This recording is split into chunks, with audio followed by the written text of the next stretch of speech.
Welcome to a beautiful night from Fenway Park. It's the middle game of the three-game series between the Milwaukee Brewers and the Boston Red Sox.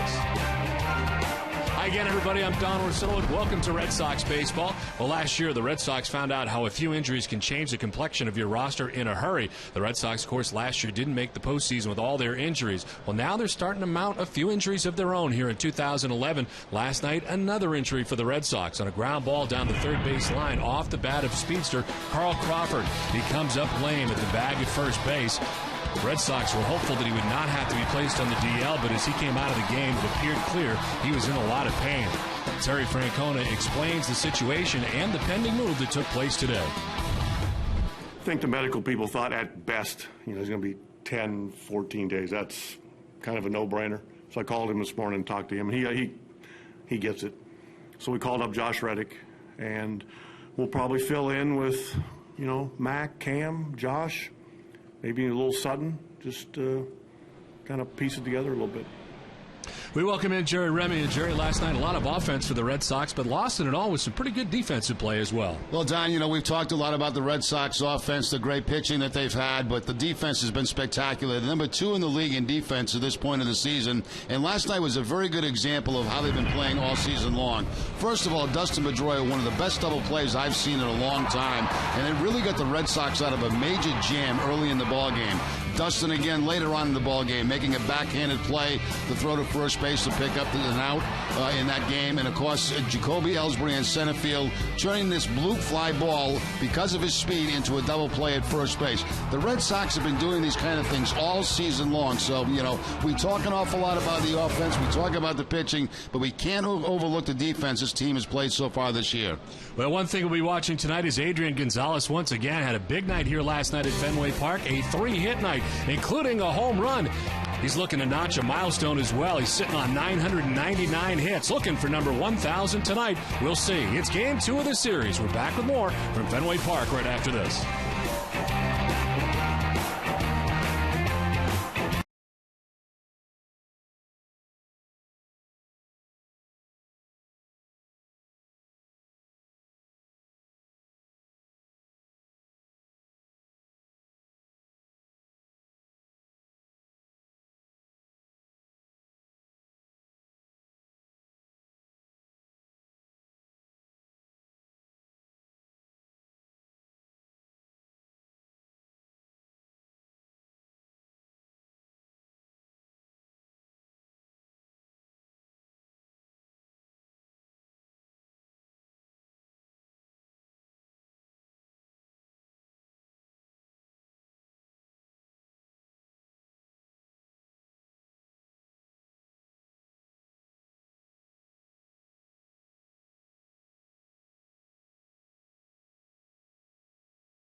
Back at Fenway Park for Game 2 of the 3-game series between the Brewers and the Red Sox. Welcome back inside the broadcast booth, everybody. I'm Don Orsillo. Tonight, the Red Sox talented left-hander John Lester is on the mound. He comes in with 9 wins already on the season and tries to get his 10th tonight. It's been very impressive. 9 wins and 14 starts for John, and he's trying to notch that 10th win of the season tonight against these tough Milwaukee Brewers. With a win tonight, Lester would be the first pitcher in the majors with 10 wins, but also be the quickest in a season he has reached the mark. Last season, he picked up the win number 10 in his 17th start. 2 seasons prior, he collected win number 10 in August. 23 and 25 starts of that season. Last season, Clay Buchholz was the first Red Sox starter to reach double digits in wins. He reached the mark on June 20th in his 16th start.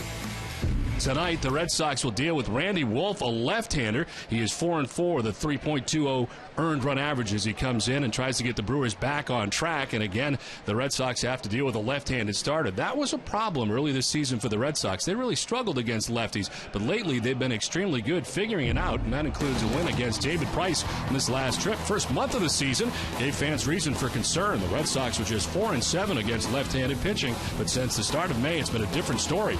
Boston has won their last 11 games against left-handed starters, and in those 11 games, their average is nearly 50 points better against, and they have scored 14 more runs. During the stretch, the Red Sox have defeated David Price, CC Sabathia twice, and have done extremely well against lefties, and they hope to do that once again here tonight. It's the Red Sox and Brewers, and it's Game 2 of the series coming your way next from Fenway Park.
Feels like summer. Red Sox and Brewers playing Game 2 of this series. Red Sox taking the first game of this series here last night, and the Red Sox own the best record in the American League this year, 42-27, as they continue interleague play. And Jerry Narron out there to bring the Milwaukee Brewers lineup out. DeMarlo Hale for the Red Sox. The two bench coaches bringing out the lineups here at Fenway as the Red Sox get ready for their second game of the homestand. And one game left here tomorrow is Dustin Pedroia and the Red Sox about to take the field, and John Lester is on the mound tonight for Boston. And last night, Jerry, John Lackey, kind of a tough start to begin, but he certainly settled down and pitched very well. He sure did. He got a big play from Dustin Pedroia. The Red Sox turned over a big double play, and then after that, Lackey really settled down and pitched a nice game for Boston, mixing in his curveball, his cut fastball. Really pitched well, and the Red Sox came across with the win in Game 1 of this series.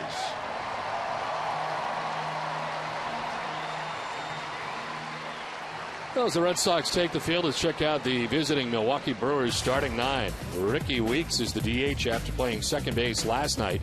Corey Hart is in right field batting second. Ryan Braun in left field. Prince Fielder is at first base in the cleanup spot with some incredible numbers. Casey McGee at third base. Yuniesky Betancourt, the former Seattle Mariner and Kansas City Royals, at shortstop. Josh Wilson at second base bats seventh, with Carlos Gomez, he in center field batting eighth. And former Red Sox catcher George Kottaras does the catching, and he bats ninth. As I told you off the top, John Lester in search of win number 10 of the year. Comes in at 9-2, makes his 15th start at 3.73 earned run average. Has 87 Ks and 89 in the third innings. And opponents hitting at 242 against Lester. Last time out, was able to beat the Toronto Blue Jays in impressive fashion. 8 innings, just 2 hits and 1 run, striking out 8 along the way. his first career appearance tonight against the Milwaukee Brewers. The Red Sox defense is brought to you by Jordan's Furniture, second in the American League with 32 errors on the season. Kevin Youkilis at third base, Marco Scudero, the shortstop, Dustin Pedroia at second, and Adrian Gonzalez, the first baseman, left to right. Donnell McDonald, Jacoby Ellsbury, Mike Cameron, and doing the catching, Jared Saltalamacchia. Umpiring crew tonight, Phil Cuzzy has the play calling the balls and strikes. Bill Miller at first base, James Hoy at second base, and the crew chief who had the plate last night is at third tonight, Tom Hallion. Where available, this telecast can be heard in Spanish by selecting the SAP button on your television remote. Enjoy the game. Buenas noches, amigos. It does feel like summer here tonight at Fenway Park. It's 77 degrees. The breeze out to center field at 6 miles per hour. Showers are in the forecast, but hopefully much later tonight. Ricky Weeks makes his way to the plate. A .289 average, 13 homers and 31 runs batted in.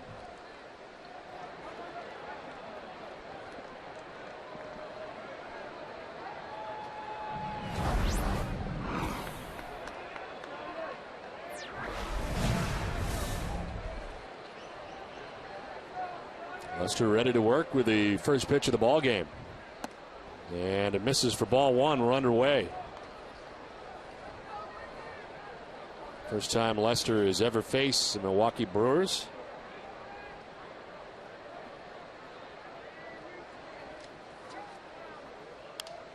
Little pop up sent down the first baseline. Adrian Gonzalez and Saltalamacchia, and Adrian can't catch it.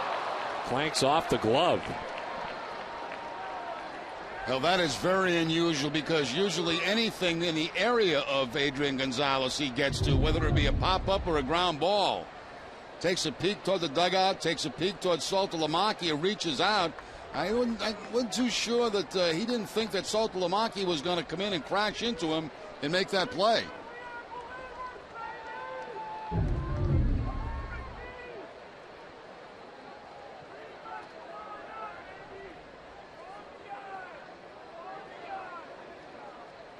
So Ricky Weeks with another chance. Here's a 1-1. And it's in the air to deep left field. McDonald and Ellsbury going back, looking up, and it's gone. Into the monster seats. So how about that? Adrian Gonzalez drops the ball in foul ground. Weeks gets another chance, and he takes it out of the yard.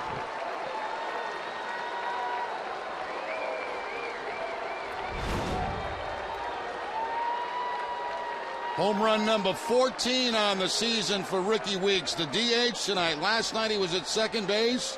Tonight doing the DHing. Gets the fastball from John Lester right over the heart of the plate and takes it into the monster seats for the home run.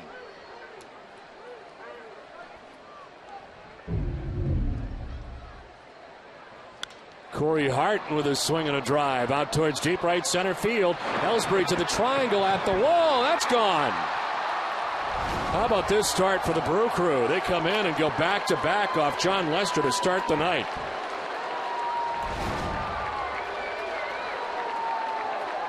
Well, the Brewers have that kind of ability. They're number 2 in the National League in home runs, only behind Arizona.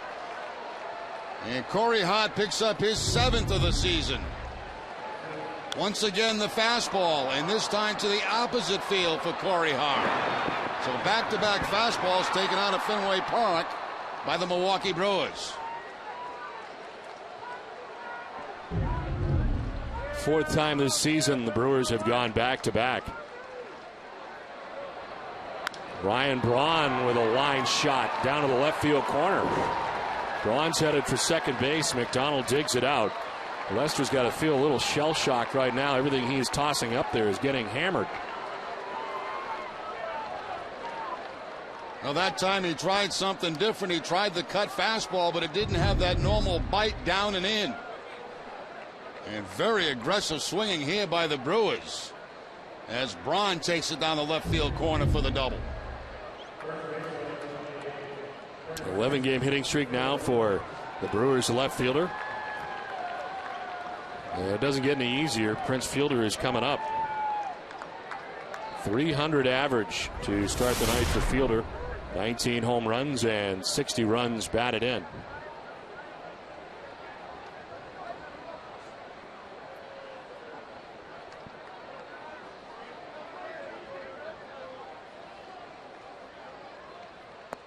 There's ball one. Keep in mind, Milwaukee had a 2-0 lead in the first inning last night, too. Red Sox coming back with lots of offense in the game and able to secure the victory. Ron Renicky, the manager of the Brewers, along with Jerry Narron, his bench coach. Milwaukee coming in the National League Central with a 1-game lead over the St. Louis Cardinals. They're on top in the NL Central.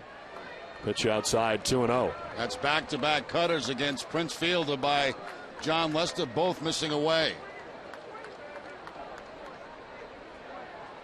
Look at the Central standings to start the day. Milwaukee with 39 wins. Cardinals in second place. Red Sox will spend some time in the NL Central as part of interleague play this year. There's a strike, and it's 2-1.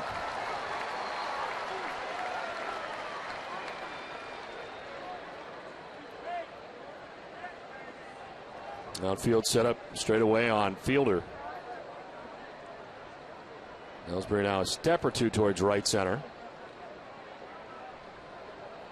And a broken bat. Fly ball to left center field. Darnell McDonald calls off Ellsbury and makes the catch.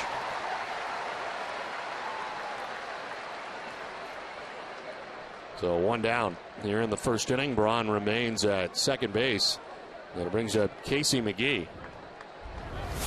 Got to keep your eye on Braun at second base. He's got 16 steals on the season.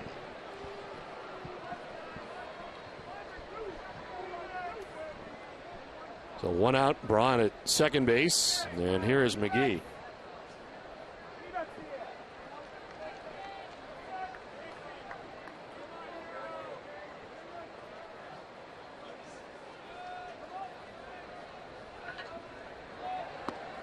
That's in there for strike one.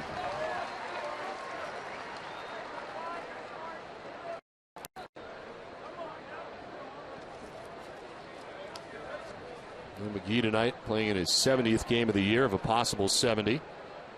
And in there again at third base for the Brewers. The 0-1 is in the dirt. Saltalamacchia couldn't find it right away, but he does. And Braun does not advance. First curveball featured in the night by John Lester, bouncing and Saltalamacchia blocking it. Went between his legs, had a little trouble finding it, checks that runner, but the runner was not going.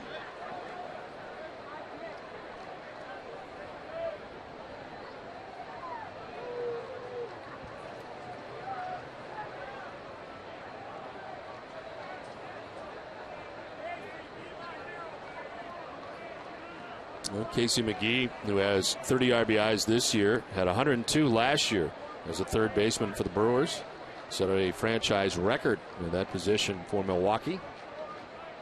The 1-1 is lined to third. Youkilis makes the catch and turns it into a double play. Well, the Brewers go back-to-back with home runs in the first and lead it 2-0.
Starting lineup is brought to you by New England Chevy dealers. Jacoby Ellsbury in center field, leading it off with Dustin Pedroia at second base. Adrian Gonzalez at first base. Kevin Youkilis at third. David Ortiz is a DH with Darnell McDonald batting sixth and left. Marco Scudero, shortstop, bats seventh. Jared Saltalamacchia doing the catching, batting eighth. And Mike Cameron in right field, bats ninth. Randy Wolf is on the mound for the Brewers. His 15th start, 4-4 with a 3.20 earned run average coming in. 245 opponent batting average, and had a no decision against the Cubs. 7 innings, giving up no runs, had 7 strikeouts in that outing.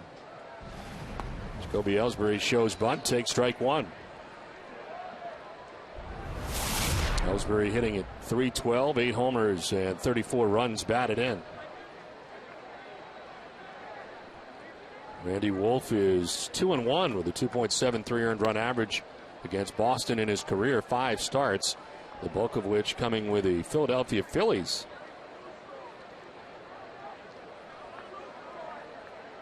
Last started against the Red Sox here at Fenway in 2004, back on June 26th. Got a no decision. Last year finished up the year 13-12 and 34 starts with Milwaukee.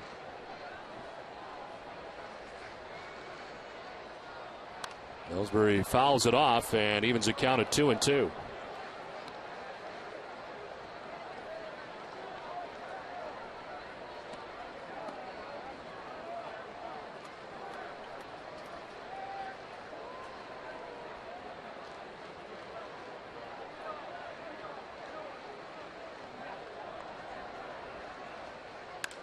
Lined into center field, a base hit. Yuneski Betancourt diving to his left, and Ellsbury is aboard to begin things in the bottom of the first inning.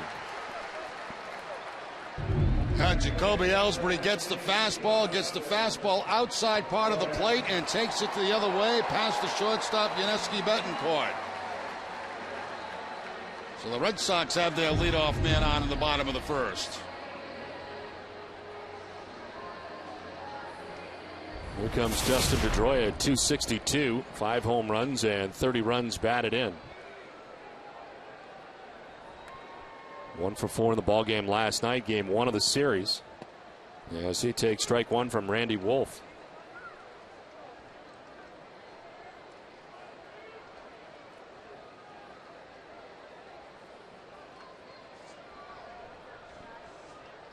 Prince Fielder holding on. Jacoby Ellsbury at first, and they check on him.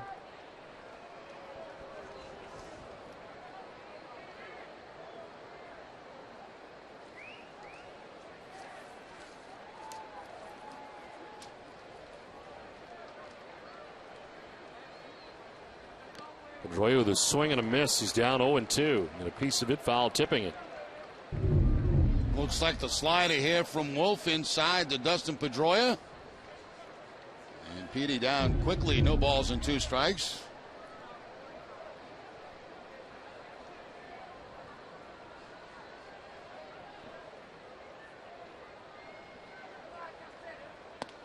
In tight this time, 1-2.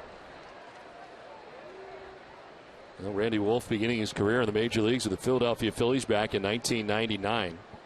Was with the Phillies through the 2006 campaign, then to the Dodgers, the Padres, the Astros, the Dodgers again, and last year in Milwaukee. He's been well traveled since leaving Philadelphia. A very popular pitcher with the Philadelphia Phillies.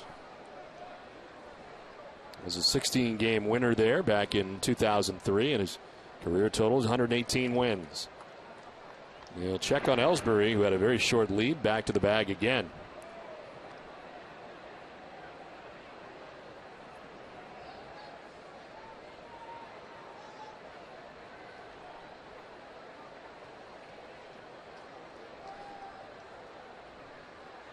Swing and a miss. Strikes out Pedroia. First out of the bottom of the first inning. Something off speed. Might have been a changeup that time. Up in the zone, up above the letters. And Pedroia with no contact.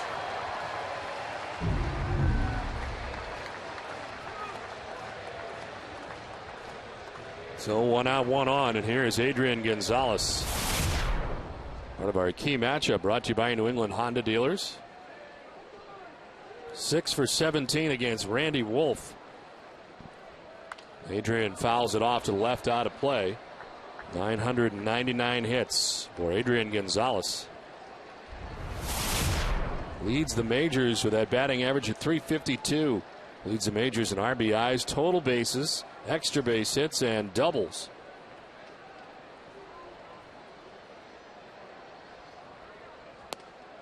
Incidentally, he was charged with an error on that play in foul ground that he could not make in the top of the first inning. That gave Ricky Weeks another chance, and Weeks homered to be the first of back-to-back home runs for the Milwaukee Brewers right out of the gate. That's the first error of the season for Adrian Gonzalez. Takes it inside, 2-1.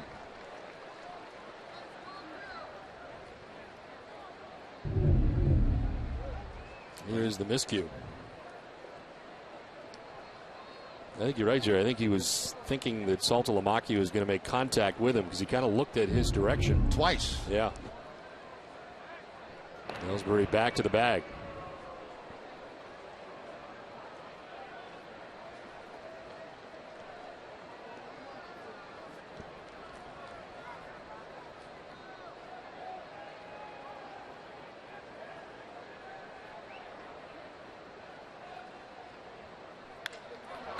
One hopper picked by Betancourt to second for one, on to first for two, picked by Fielder.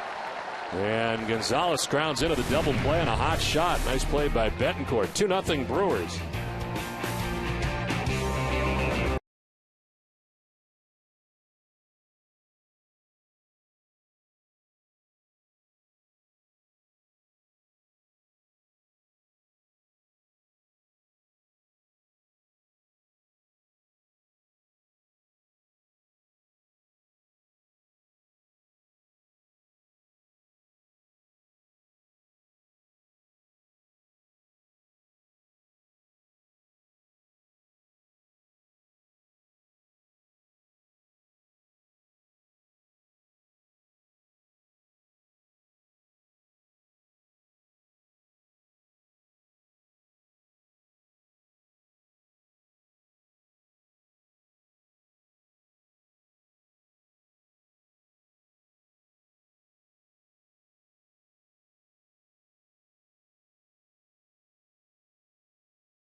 Looked like an enormous crowd out there. Sure did. And it turned out to be a beautiful day for the parade here in Boston. There was a chance for some rain, but it didn't happen, as the Red Sox playing tonight right now with the beautiful conditions at Fenway Park to start this game. As the Brewers come to bat in the second inning, back-to-back home runs for Milwaukee in the first. Ricky Weeks and Corey Hart going deep. Yuniesky Betancourt, who started the double play on a hot shot from Adrian Gonzalez that ended the bottom of the first inning, leading it off here in the second inning. And hits it in the air to left center. Jacoby Ellsbury moves over and makes the catch for the first out of the inning. Well, a double play for the Milwaukee Brewers to get out of trouble. You see Yuniesky Betancourt, a great play there. And the turn at second base. Over to Prince Fielder to get the double play and get him out of the inning. Josh Wilson, the second baseman, turning it over. And ball was hit very hard by Gonzalez, but a nice play by Yuniesky Betancourt. One out for Josh Wilson. First appearance of the series, as he takes strike one. Wilson a .261 average. It's 12th game that he has appeared in. Again, the year at AAA Reno.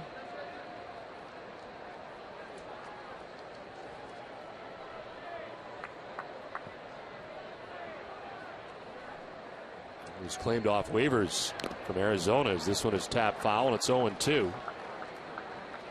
Started the season by going to spring training with the Seattle Mariners, but was released at the end of spring, March 30th. Signed with Arizona, then was taken off waivers by the Milwaukee Brewers.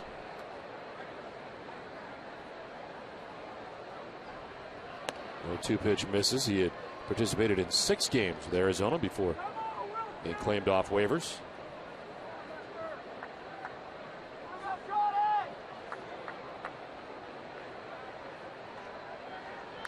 1-2 pitch is grounded foul towards the end of the Brewers dugout.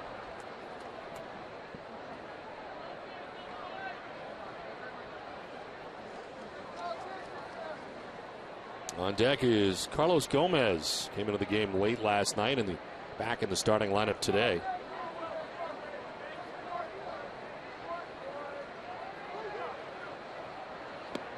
Wilson strikes out. First K of the night for John Lester. Now Wilson didn't like it. He thought that pitch might have been too low, but John Lester gets the strike call just at knee high, right over the plate. 5th pitch of the at-bat. How about that? Bruin style strikeouts. 2 down here in the 2nd inning. Carlos Gomez, the batter.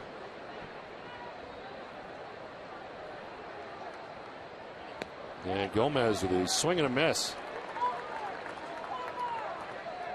Gomez, a very, very anxious hitter. Does not walk very much. Strikes out a lot. He's up there to swing the bat. Saw him in a couple seasons with the Minnesota Twins, 2008, 2009, before going to Milwaukee. As part of the J.J. Hardy deal. Shortstop for Minnesota. Pitches a swing and a miss. And it's 0-2. Cut fastball from Lester to quickly get ahead. No balls and 2 strikes. Cutting down and in is around the knees. He's been involved in a couple of different deals. He got to Minnesota in the deal for Yohan Santana. After coming up in the New York Mets system, played with the Mets in 58 games in 2007. Part of the Santana deal, then was traded for J.J. Hardy and ends up in Milwaukee. At just .247 last year. This one bounces in. Looks like it caught Saltalamacchia maybe in the shoulder. And kicks off him. 2-2. Now John Lester overthrowing the curveball right here. Bounces it well in front of the plate. And right off that right shoulder of Jared Saltalamacchia.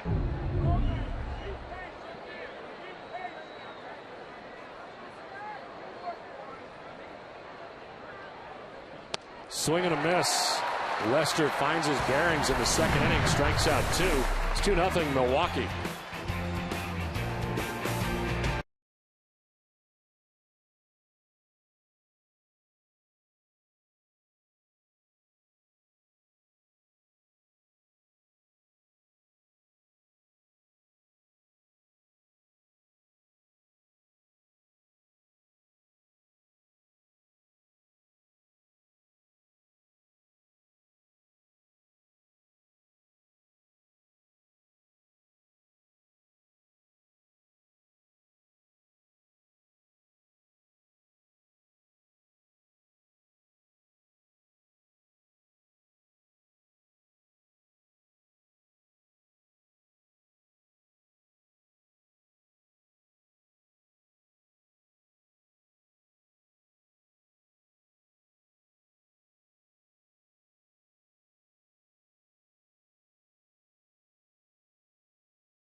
at home or in his office. Bricks are available in limited quantities, so visit redsox.com/bricks to get your brick today. There's some examples of some of the bricks. Somerset, Mass, a place Jerry knows quite well. All right, Somerset, the Blue Raiders. 2-0, Brewers on top as we head to the bottom of the second inning. Kevin Youkilis had to leave the game last night. A little intestinal turmoil, but he's okay. This one is sent foul. I think Terry Francona was surprised that Youkilis back in the lineup tonight. He said he was pretty sick last night and rebounded in a hurry. Probably not at 100%, but good enough to play.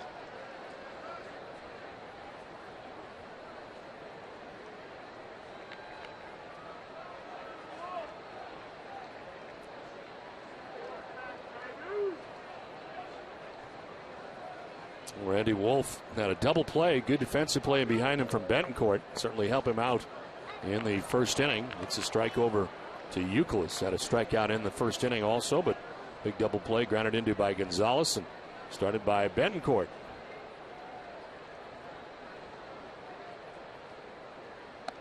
That is up and away, 2-2.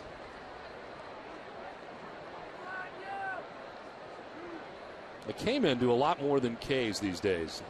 They got the Agon sign, they got the Uke thing going. High drive, deep left field for Youkilis. It is up and off the top of the wall. The ricochet played by Braun, but into second base goes Youkilis with a double. That almost got out of here. Yeah, that ball left the bat. I thought it had enough to get out of Fenway Park, but right at the top of that left field wall. Looked like a cut fastball down from Wolf, and Youkilis lifts it high and just missed the home run. He slips over that second base bag, and he's already got a bad angle. Safe at second, safe and secure, New York Life.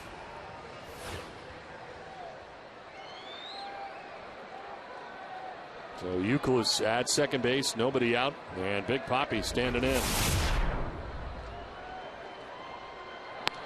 David takes ball one away. Some fantastic numbers for David Ortiz as he comes in hitting at .320 on the year. 17 homers, 45 runs batted in. Swing and a miss.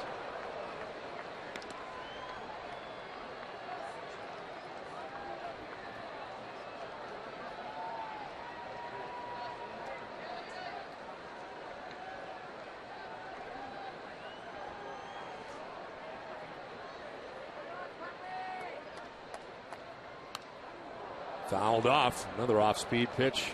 Time a breaking ball from Wolf. Yeah, that was a hanging slow curveball right there from Wolf. Look at the location of that pitch, and it was so slow, I think it fooled Ortiz.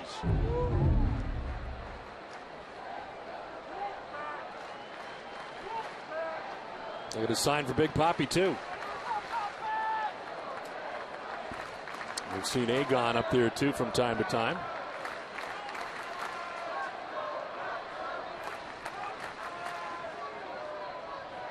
Ortiz takes ball two, up and away, 2-2.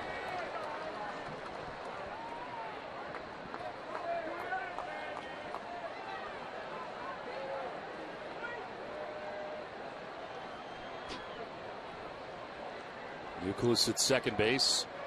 Ortiz waiting on a 2-2. Fouls it off to the left, out of play.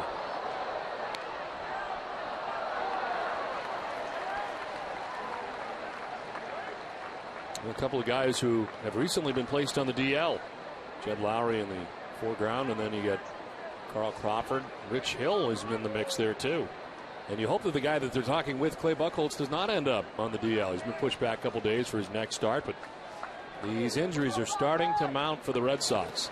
Not quite to the extent of 2010, but they're starting to pick up here, and you can see how the complexion of your roster changes almost immediately. That's a lonely club right there, right now.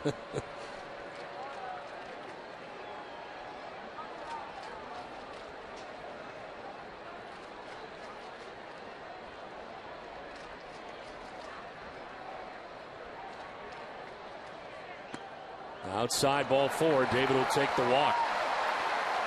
First walk given up by Wolf, and here's a look at the injuries lately for the Red Sox and the guys on the DL. Dice lost for the year. Bobby Jenks placed on the DL. He's slowly making his way back. Jed Lowry with the shoulder.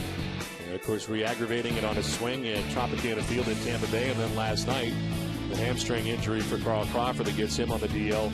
So he'll be out at least 15 days, probably more. And a chance for Darnell McDonald as a result to get more playing time. He returns to the Red Sox just in time after he spent some time on the DL and rehabbed with the Paw Sox as he takes a pitch outside.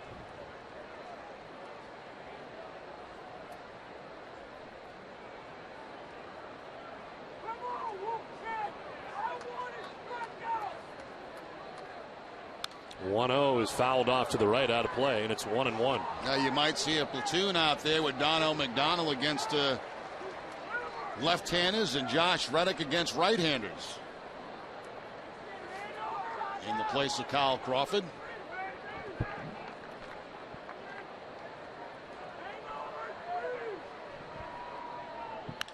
Lines it to third. McGee took a look around and didn't have time to get anybody else. Hell, a rocket off the bat of McDonald here on a changeup. But McGee right there to make the play. He'll take a peek towards second base, see if there's time for a double play. No time. Ball was hit so hard he couldn't get off second base that far. So 1 out, 2 on, and Marco Scutaro coming up. Marco at 273 with a home run and 10 runs batted in.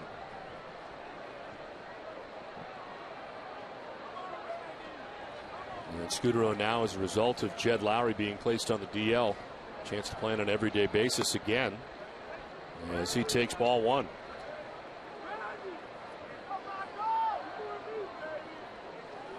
Well, that shoulder was really bothering him, and then on that swing in Tampa Bay on the last road trip for the Red Sox, he was really wincing, came out of the game and placed on the DL the very next day.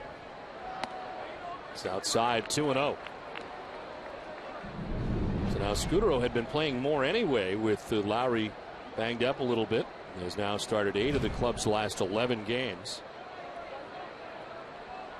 7 at shortstop and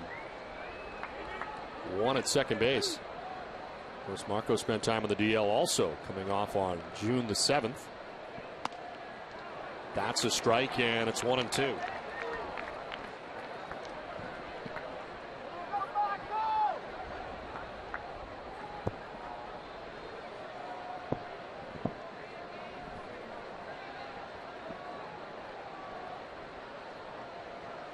Youkilis at second base, Ortiz at first, 1 down.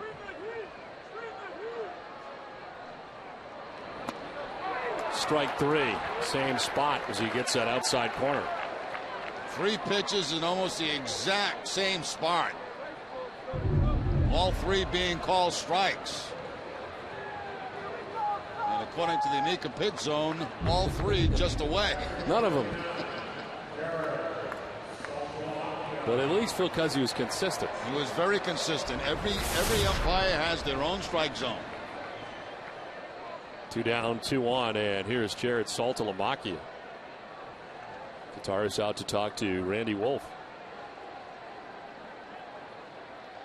The Red Sox baseball on Nesson is brought to you in part by Eastern Bank, the official bank of the Red Sox television network. Commitment, compassion, and love of the game. Find out what we're made of at easternbank.com. 2 down in the second inning. The runners at first and second. Jared Saltalamacchia, the batter.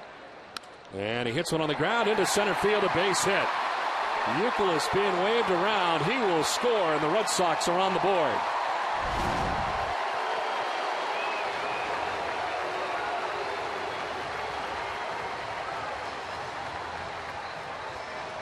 Two-out base hit for Saltalamacchia. He gets the fastball from Wolf and takes it up the middle for the base hit. Saltalamacchia drives in his 20th run of the season.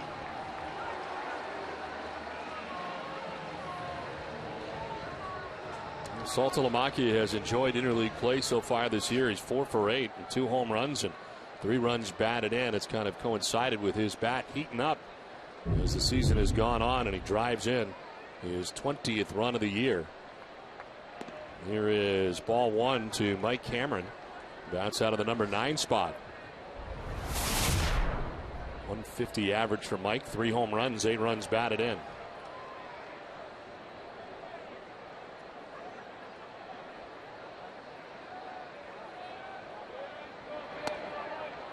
Two and 0.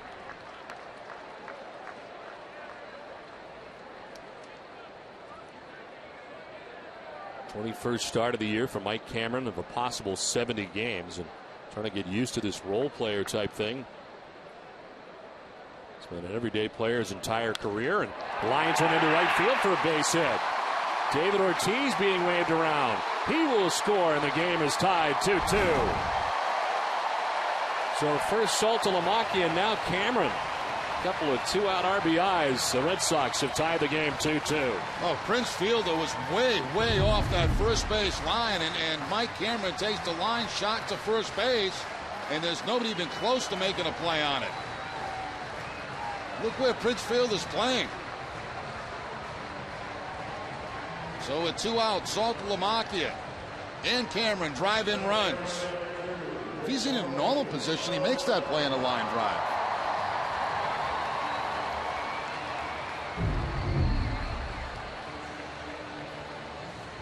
So 2 down, first and third, a very unusual defensive placement there. You wonder if they're trying to work him in, perhaps, so they move him that far over, but you don't usually see a guy that far over from first base.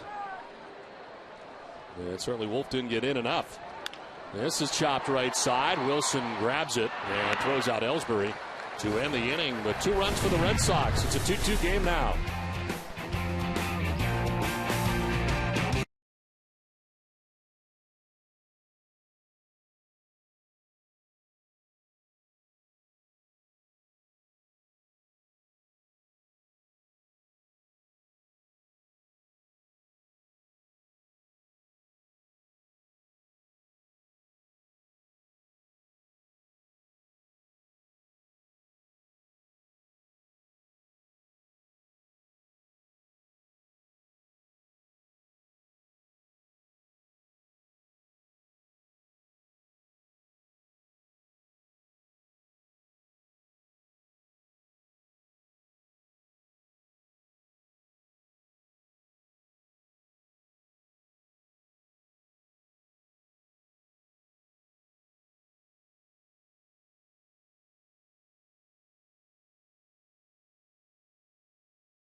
Friends for this NASCAR Sprint Cup Series event.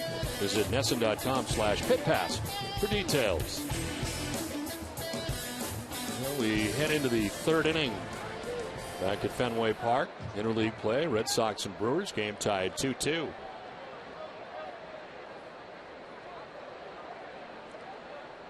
Bachelorette, and you're on TV. Going to be quite a party. What a day. You know, the parade, the game tonight, and I imagine there's an after party.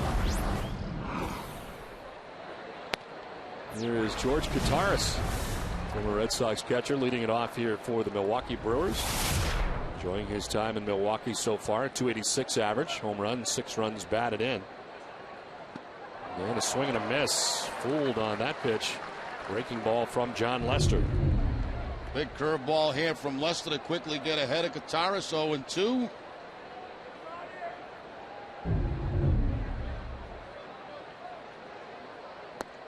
Outside, and it's 1-2. Member of the Red Sox in 08 and 09. 48 games, a .235 average. Came over from the Padres in the David Wells deal. Outside, 2-2.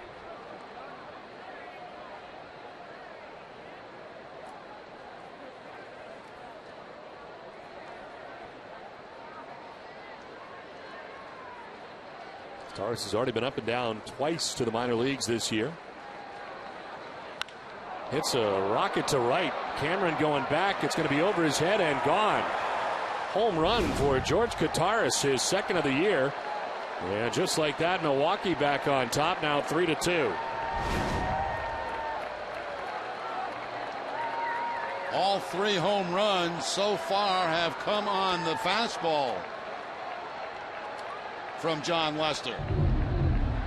Quickly got ahead of Kataris, then he goes with a fastball middle in, and Lester knew it right away.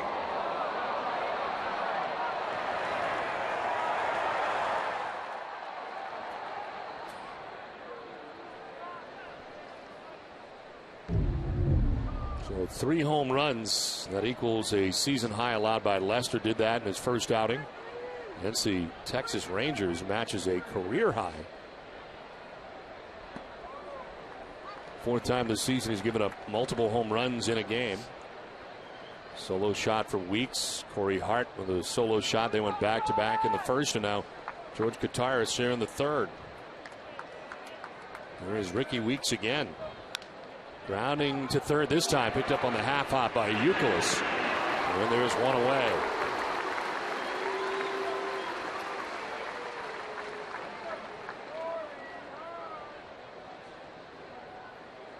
So 1 down in the 3rd inning, and Corey Hart coming up. Hart's home run, his 7th of the year. Back in the 1st inning, his 20th RBI. Spent time on the DL at the end of April with a left oblique strain. As he takes strike 1.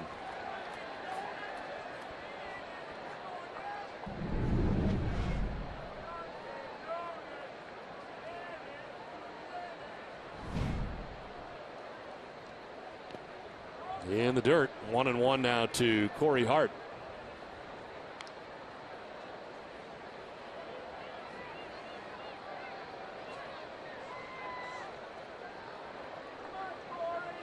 Red Sox trailed 2-0, tied it up 2-2, but Milwaukee back on top again, using the long ball. 3 solo home runs. As this one gets away, 2-1.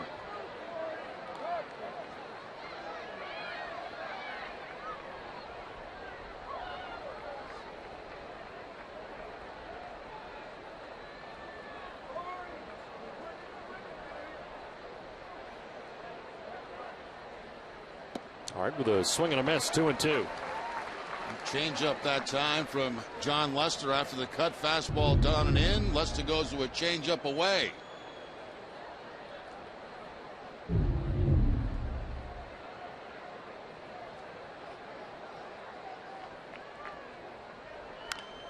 Down the third baseline foul. We'll do it again, 2-2.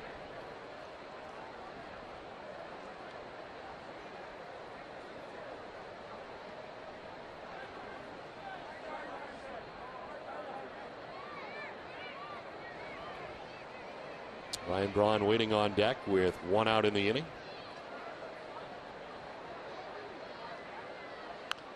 Another foul for Hart. Now, John Lester has now given up 14 home runs on the season. That equals the total that he gave up all of last year. And that was in 208 innings last year.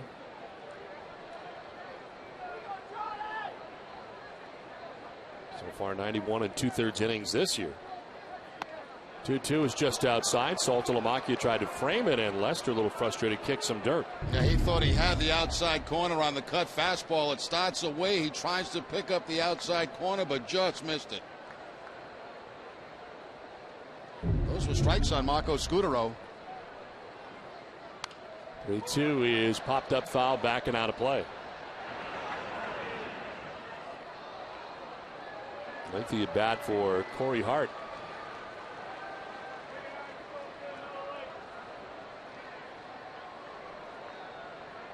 Brewers dropping the first game of the series, have a lead here in game 2. 40th pitch of the night coming up for John Lester. And he strikes out hard after a long at bat. Third K for John Lester.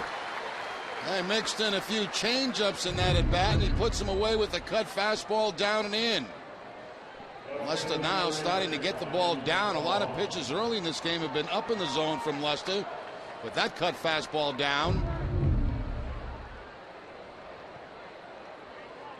So 2 down here in the 3rd inning. Ryan Braun. He doubled in the 1st inning. A hot shot down to the left field corner.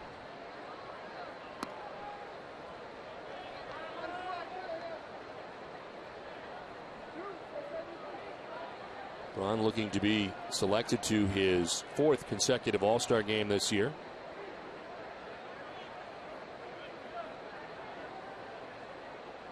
He's the National League Player of the Month in April. Got off to a very good start.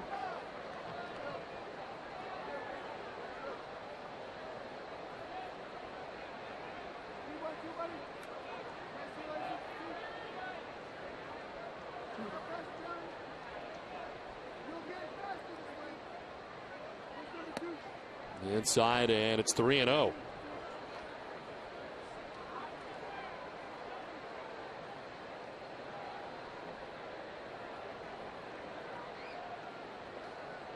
Prince Fielder waiting on deck as the Brewers bat here in the top half of the 3rd inning. There's a strike, and it's 3-1.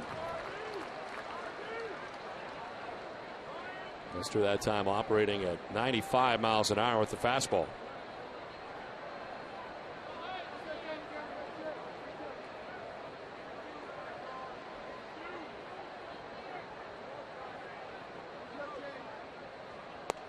Ball 4, and Lester serves up his first walk of his outing. The Boston and San Francisco fans have joined forces to cast votes for both teams' players listed on the 2011 All-Star Game ballot.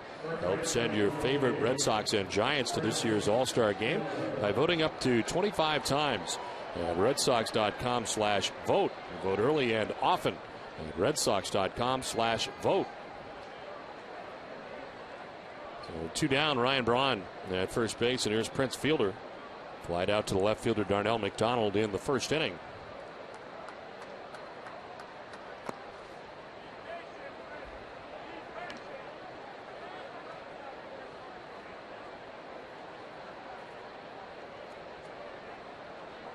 Prince Fielder, who hit 50 home runs back in 2007. Had 34, then 46, and last year 32. So far this season 19. Thought about it, able to hold up, and it's 2-0.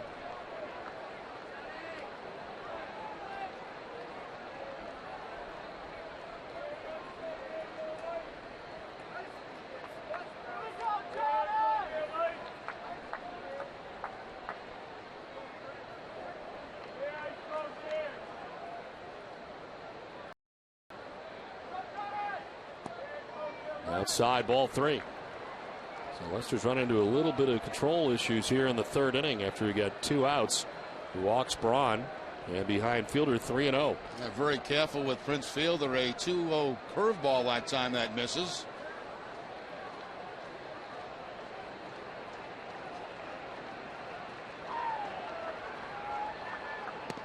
There's ball 4. Back-to-back walks here in the 3rd inning.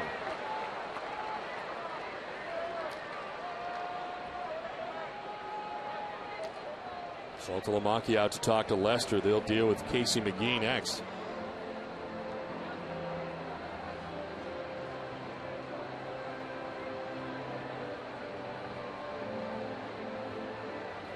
Nice to see Dr. Charles Steinberg in the house. He is the senior advisor for public affairs for the Commissioner Bud Selig. We had the chance to visit with him in spring training. I had the chance to see him last night on the way out. Charles doing great, enjoying his stay in Milwaukee now.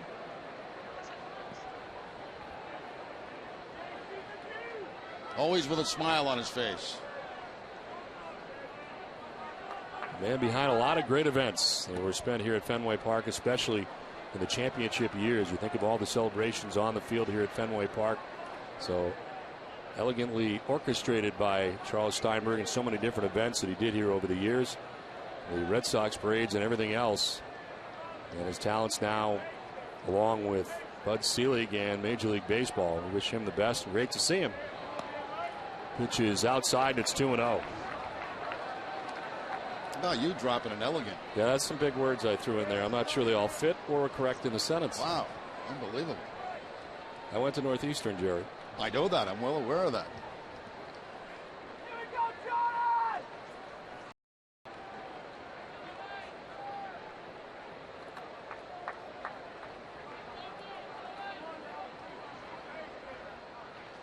It's up high, and it's 3-0.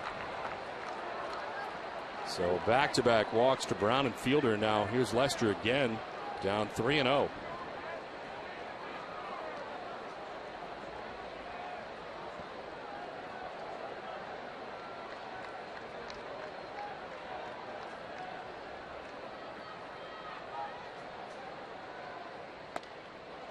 There's a strike, and McGee gets the bad news late from Phil Cuzzy.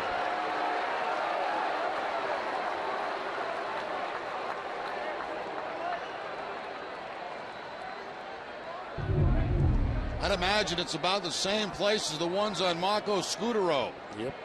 Exact same spot.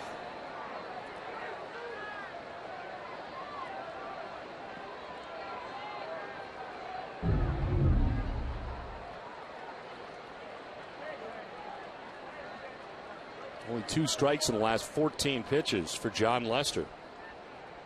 As he bluffs off the backside, no throw.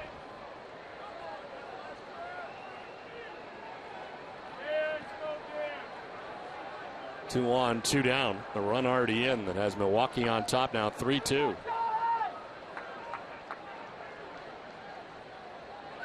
McGee takes another strike and another step towards first.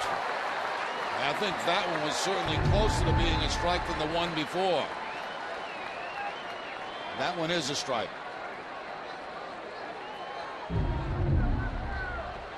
After those 2 steps, I would imagine Casey McGee better be ready to swing here. Well, you got 2 strikes, you better be anyway.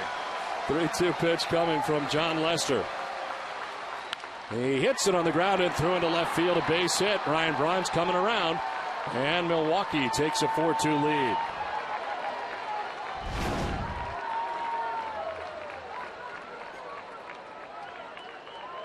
So the walks really hurting John Lester in this inning, as Ryan Braun comes in to score the 4th Milwaukee run. Kurt Young out to talk. Yeah, 2 quick outs and then 2 walks, and then the cut fastball again stays up in the zone for John Lester. And McGee with the base hit to left field with the runners off on contact. No problem scoring from second base. For Braun.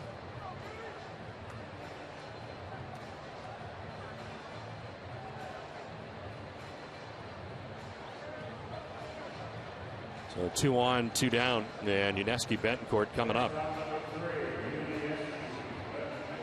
Betancourt flied out to center field in the second inning, 0 for 1.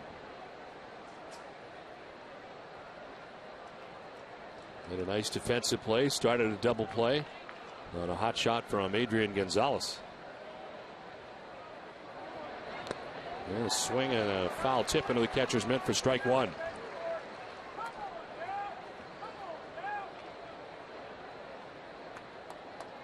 Betancourt came into the game with a .400 batting average against Lester with 1 home run. Got him to fly out in the second inning.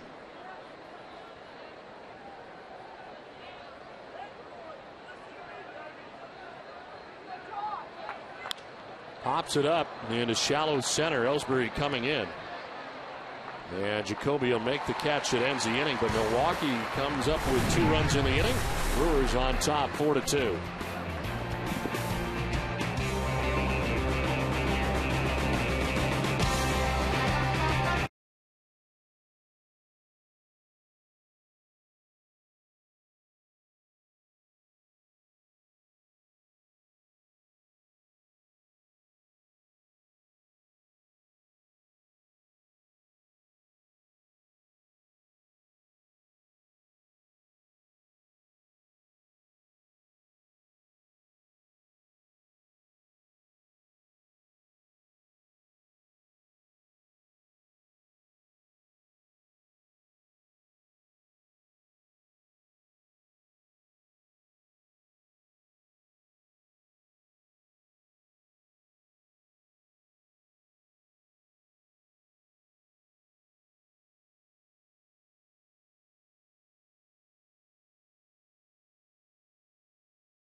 will be celebrating here tomorrow at Fenway Park. As the Red Sox announcing Thursday, the club will pay special tribute to the Stanley Cup champion Bruins before tomorrow's game here at Fenway Park in the finale. His 3-game series against Milwaukee. Dustin Pedroia leading it off as he takes a pitch outside for ball 1. Pedroia struck out swinging in the first inning, one of 2 Ks for the Brewers left-hander.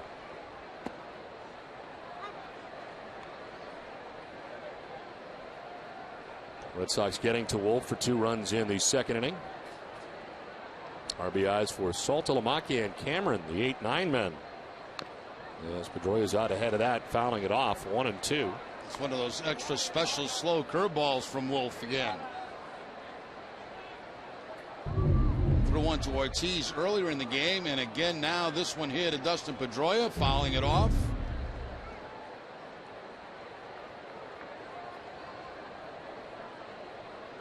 Adrian Gonzalez waiting on deck.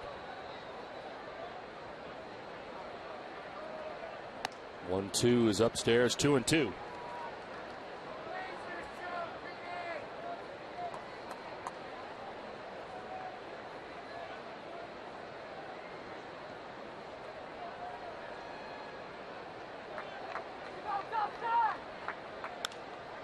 Foul down the right field line. Hangs at 2-2.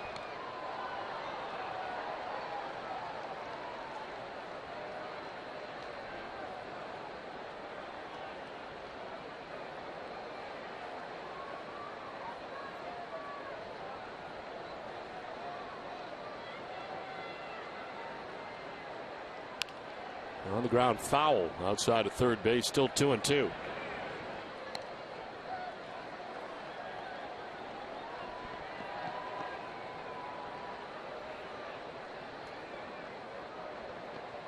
Josh Reddick recalled from Pawtucket with Carl Crawford going on the DL. Drew Sutton alongside. Terry Francona saying that Sutton will see some time in the outfield also. The position in the outfield he's most accustomed to is left field. This is to short. Yuniesky Betancourt throws out Pedroia. 1 down.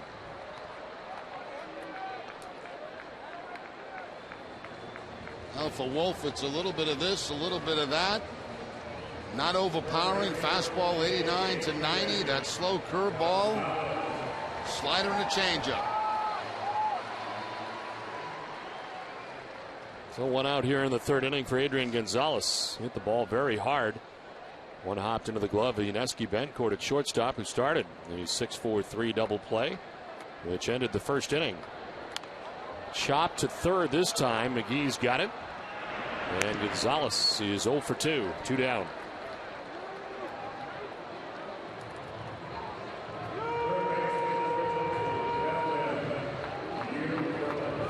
Here comes Kevin Youkilis. He doubled in the second inning, came around to score the Red Sox first run.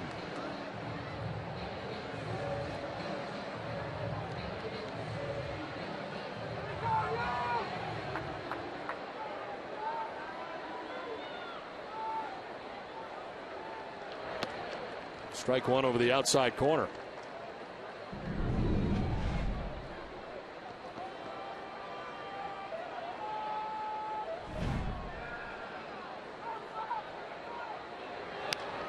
This is hit sharply by the dive of Wilson, the second baseman. They were stacked up in a shift on the other side of the infield, something Milwaukee will do from time to time. This time they did it on Youkilis, and it didn't matter. He got it through anyway. Yeah, they did in his first at bat. They do it again here, but Youkilis gets it by Josh Wilson. You can see Josh Wilson behind second base. Goes into the dive, can't come up with it, and Youkilis now 2 for 2 on the day.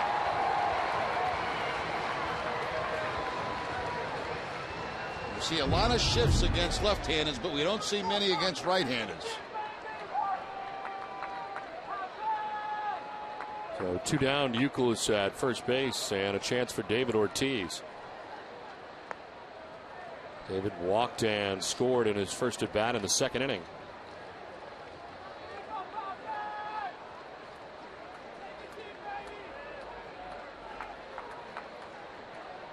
Outfield about straight away, but the shift on in the infield. Ortiz sends it foul.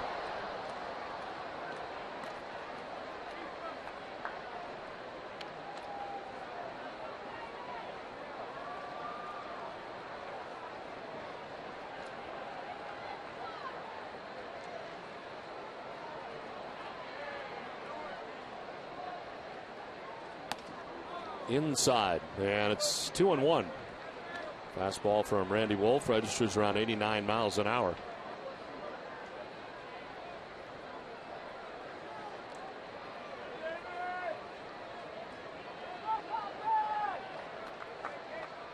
Ortiz in a check swing and makes contact, and it's 2-2.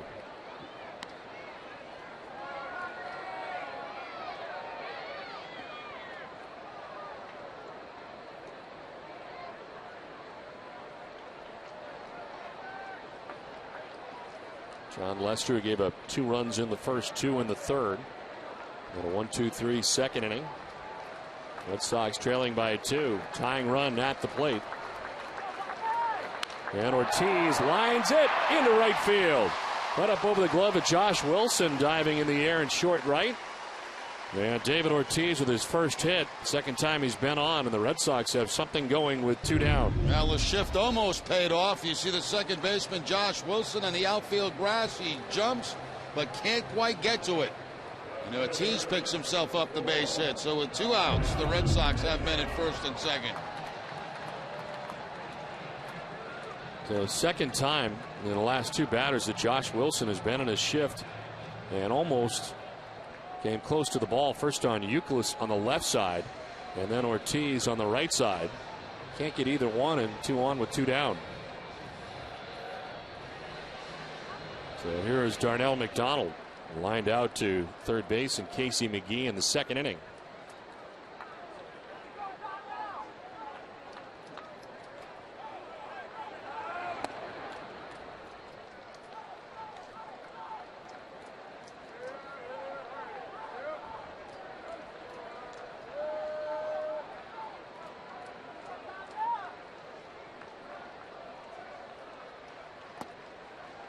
Two and 0.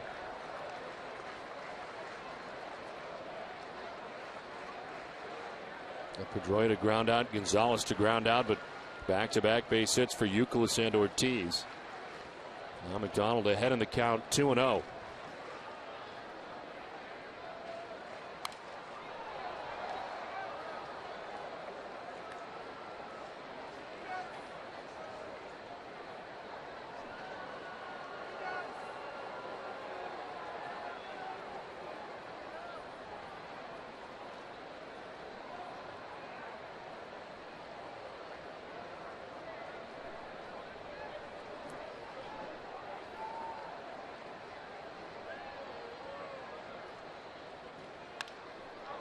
Fouled off back into the seats.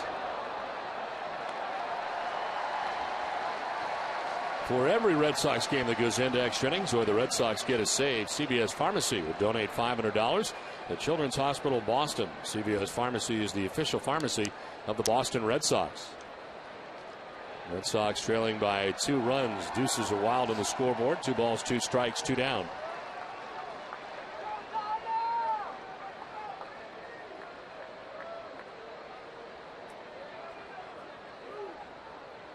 McDonald strikes out, and Wolf gets out of the jam.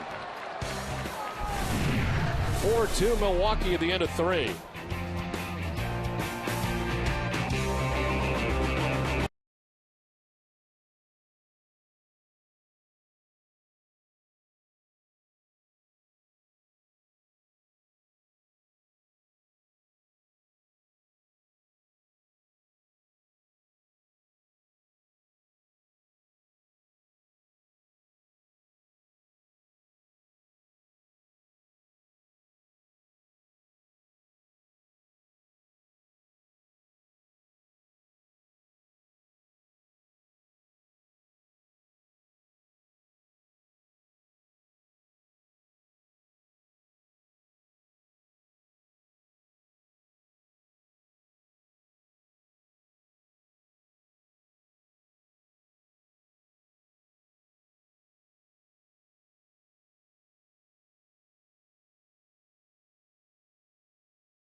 by Xfinity on Saturday, August the 20th. From on-field promotions to autograph sessions with the stars from both games, fans will be a part of the action all day long. Family-friendly prices start at just $5.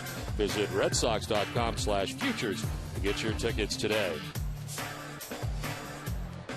John Lester and the Red Sox trail the Milwaukee Brewers 4-2 as we head to the top half of the fourth inning.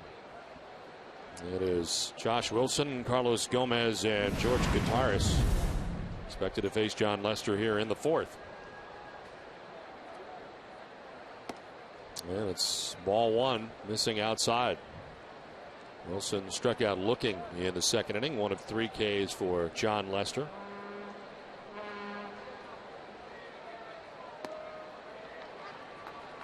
Ball and a strike now to Wilson.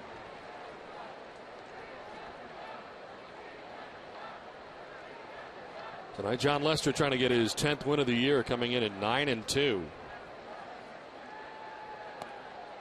This is outside, 2-1.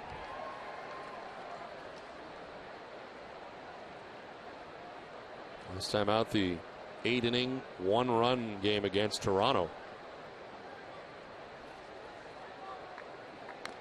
Tap foul, 2-2.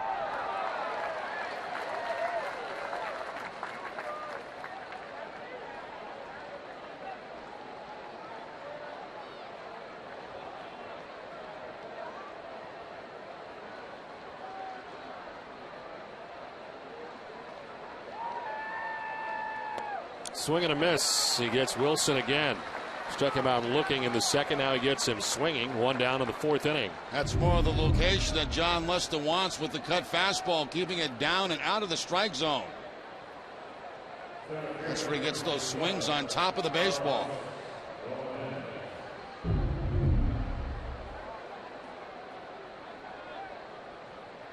One down in the fourth inning. Carlos Gomez struck out swinging in the second inning.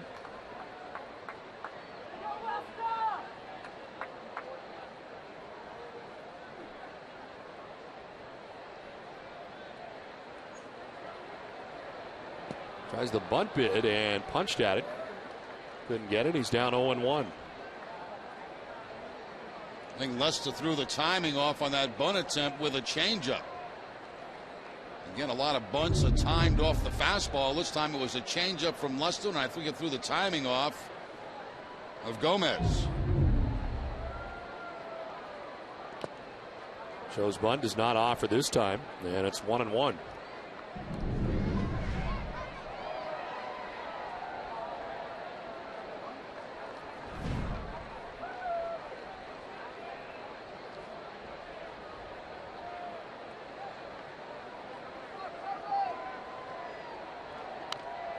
Tap foul, not bunting this time. And it's 1-2 to Gomez. George Gutaris waiting on deck. Remember seeing Carlos Gomez as a member of the Minnesota Twins. And Ron Gardner talking about how he was kind of a raw talent at the time the Twins had him. Usually when the Twins would get players at the major league level, they are very sound fundamentally because they've come through the Twins system. And of course he came from the Mets in the Johan Santana deal. And then was in center field for the Twins, has all the tools, and Milwaukee hoping now that he's able to put it all together now that he's in a Brewers uniform.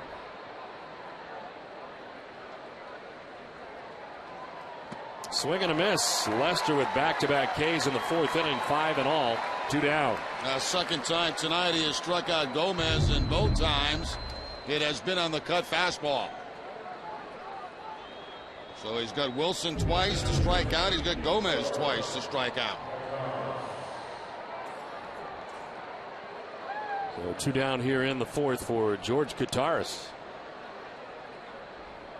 And a solo home run in the third inning, one of 3 home runs in the game for Milwaukee. In there for strike one. Curve ball from Lester.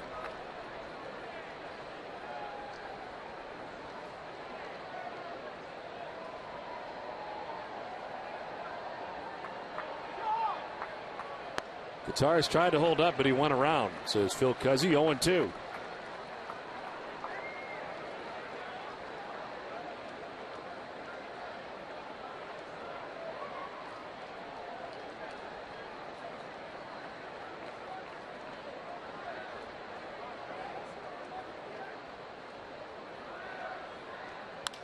to left field. In comes McDonald. He'll make the catch on the sinking liner. It ends the top of the 4th inning. 3.5 done from Fenway. Milwaukee on top 4-2.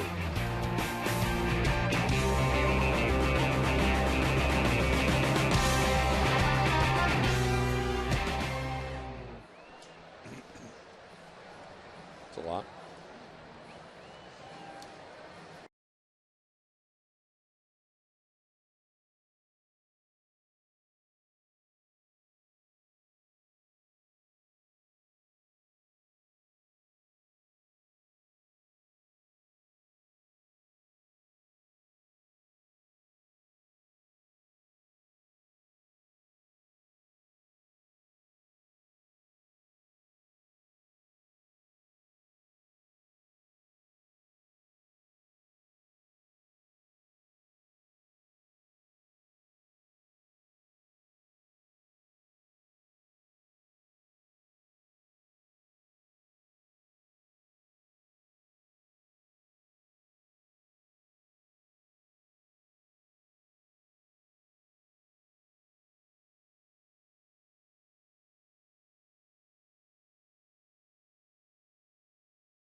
Boston Sports. All this and much more on NESN Daily tonight following our Red Sox coverage only on NESN.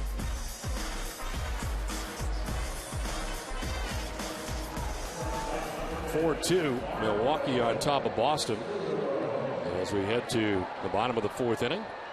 Bottom third of the Red Sox order. They did some damage first time up against Randy Wolf, as it'll be Scutaro, Saltalamacchia, and Cameron. Saltalamacchia and Cameron with the Red Sox RBIs. Marco Scutaro struck out in the 2nd inning as he takes strike 1.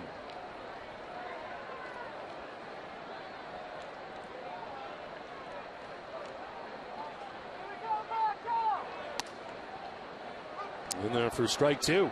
Marco didn't think so. He'll take a little stroll. Not happy with the strike zone of Phil Cuzzy to this point in the game.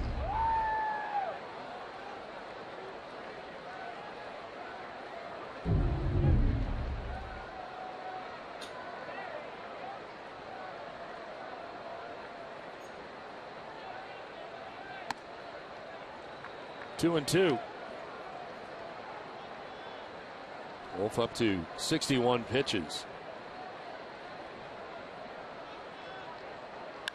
Lined into right field, a base hit. Hart quickly over to play it as Scutaro heads to second base. Hart just knocks it down, and Scutaro will stop at second. That gets by Hart.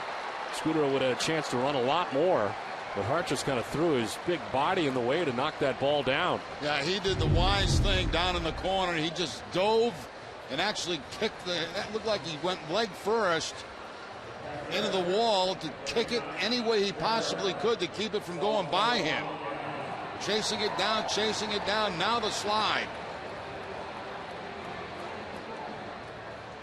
And Scutaro ends up at second base with the double. Plus that ball hit the cement pot of the wall underneath the padding.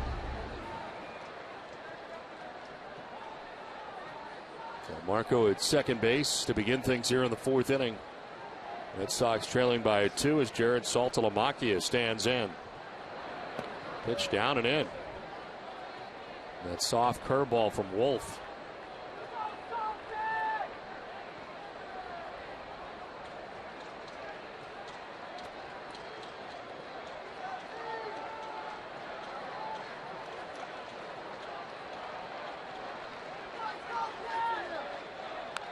Grounded foul hard by Saltalamacchia out ahead. It's time now for tonight's AT&T trivia question. And the question is, who was the Red Sox first pick in the 2002 MLB draft?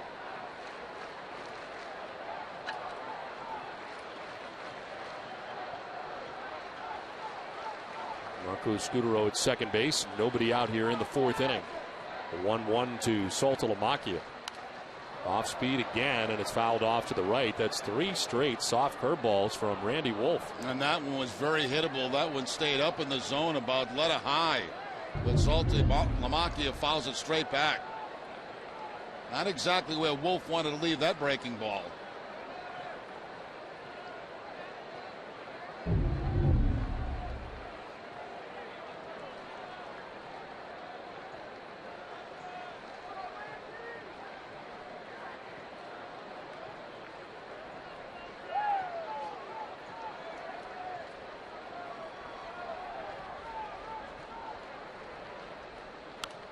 Fouled off to the right. Back to the fastball for Wolf, and it's 1-2.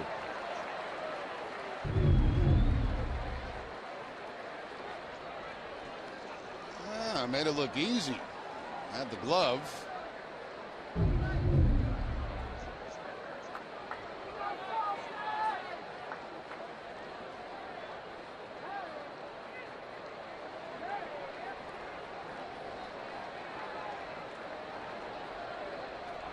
Saltalamacchia, it's a fly ball to short right. Corey Hart coming in. He'll make the catch for the first down. No advance for Scudero. One down here in the fourth inning.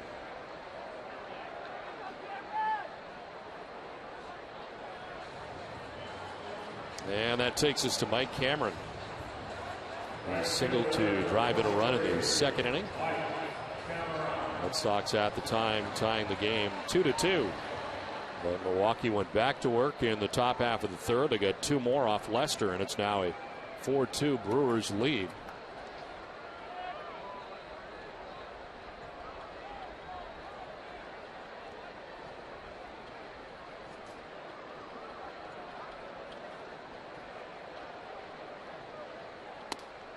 In there for strike one to Mike Cameron.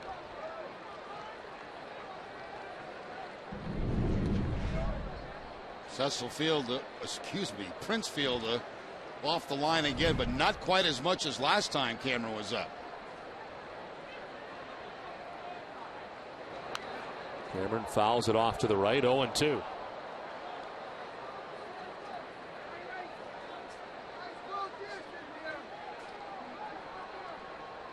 Still quite a distance off the first base line, but nowhere near where he was that first time. He was about halfway to second base.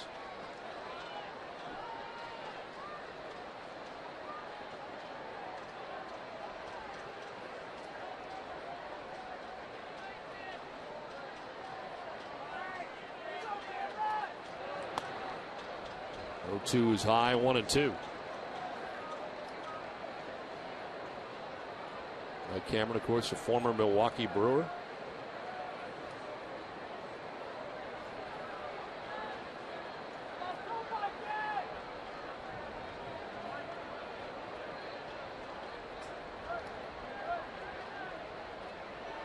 Played 08 and 09 in Milwaukee.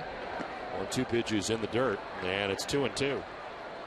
Played under Ken Marker, didn't he? Yes, he did. Milwaukee? Yes. And 25 home runs from Milwaukee in 2008, 24 in 2009. We're coming here to Boston last year.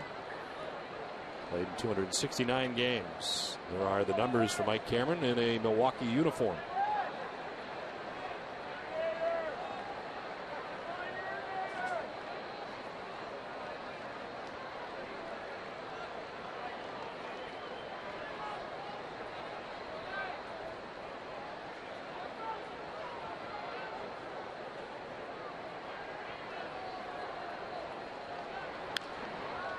To third base, deep third. McGee's long throw will get there in time to get Cameron.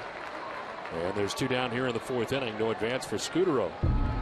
It's time now for a look at the road ahead, brought to you by Safeco Insurance. Tomorrow in the final game of the series, Red Sox will face Giovanni Gallardo. Gallardo won a career-high 14 games last season, and after a rough start this year, he has returned to his 2010 form. Over his last 8 starts, he's 6-1 with an ERA under 2. Compared to a 6.10 ERA over his first 7 starts. Over the stretch, his strikeouts are up and hits allowed are down. Tomorrow will be his first ever start against Boston. As his live coverage gets underway at 12:30. The Red Sox first pitch Tim Wakefield, who's 3-2 with a 4.39 ERA, will be getting the start against Milwaukee. In there for strike one to Jacoby Ellsbury. And don't forget to tune in early tomorrow because we'll have Bruins coverage of the ceremony here at Fenway Park.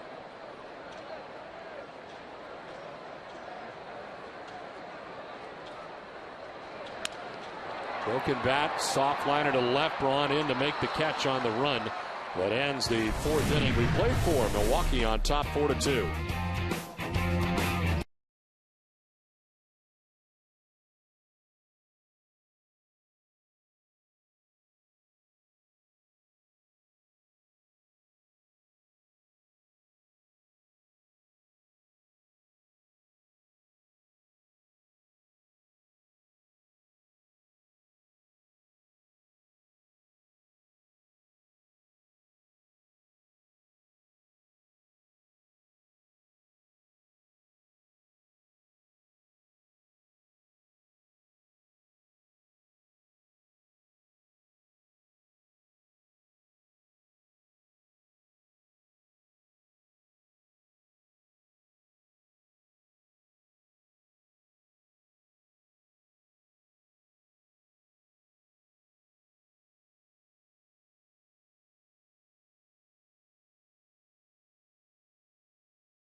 With us, the founder of the Pan Mass Challenge. It is that time again, the 32nd annual Pan Mass Challenge. Great to see you. How you doing? Thank you, Doug. Good to be back. Fine. Great day in Boston.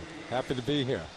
You know, today a lot of the bicyclists were here on the field as well. Tell us a little bit about that. 32 of them to be exact. Yes, well, we match the symmetry. Unfortunately, fortunately, there are tons of cancer survivors and 100,000s more undergoing cancer treatment. But these people are survivors and participants in the Pan Mass Challenge. It's always a very emotional moment. Tends to get a very strong reaction from the crowd. It's very moving and a strong testament of what people are capable of once they overcome this. Saw Larry Lucchino on the field, of course, president and CEO of the Red Sox, a cancer survivor himself. And as well, our first pitch was thrown out by young Zach Kraft, who actually was treated for the same thing as Larry. It happens that his father is my kindergarten friend and a 32-year rider. And he delivered a fastball right over the middle of the plate for opening pitch. It was very nice. And he's going to be just fine. Well, leading it off here for Milwaukee in the fifth is Ricky Weeks. This is to first base, and Gonzalez going to try to win the foot race. He does. For the first out in the fifth. We're talking about the ceremonial first pitch, and here it is. Oh, his parents will be thrilled. Look at that. Oh, nice pitch. Zach. Terrific. For those that might not be familiar with the Pan Mass Challenge, and I can't imagine there are many who are not right now, tell us about the route. Thank you. The Pan Mass Challenge is the original bike-a-thon in the country, and there are now 11 different routes, Jerry, but the classic goes Sturbridge to Provincetown. That's almost 200 miles, and we've raised $303 million since 1980. This year we have a $34 million goal. And monies raised on this weekend will represent almost 60% of all money raised annually for the Jimmy Fund.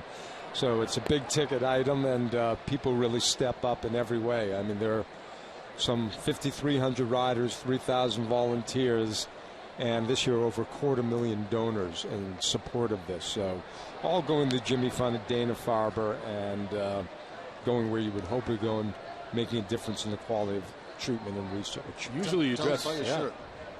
Well, this is our new shirt, and the PMC has always been about making a commitment. We tend to ask a lot of people, but we believe we give back a lot in return. So, you know, like everything in life, I'm sure you gentlemen have all found yourself, once you go over that line of making a commitment, you will figure it out. So that's the point of it.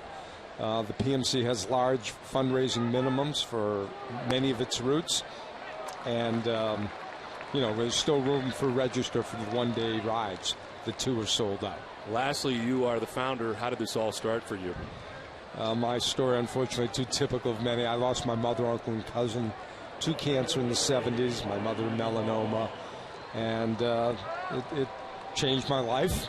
And I really did want to do something. It was pretty modest and under the radar for about a good 13, 14 years. But the germination of what was being set there, it really resonated with people, and it's really tremendously grown. The Red Sox have played a fabulous role in its growth over the last 9 years.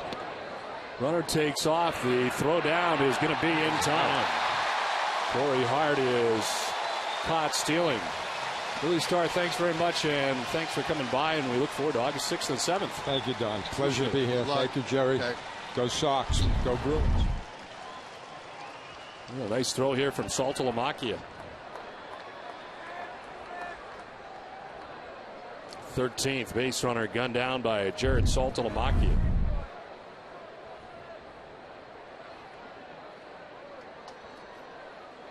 So Corey Hart had walked with 1 out. Now it's been erased as Braun hits a 2-hopper to shortstop. Scudero's got it. And that'll end the inning. A close play at first base, but it is out number 3. Halfway through this one, Milwaukee on top 4-2.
Sox coming to bat here against Randy Wolf. Works his way into the bottom of the 5th inning. Pedroia, Gonzalez, and Youkilis. Dustin has struck out and grounded out. Takes a look at ball 1 outside.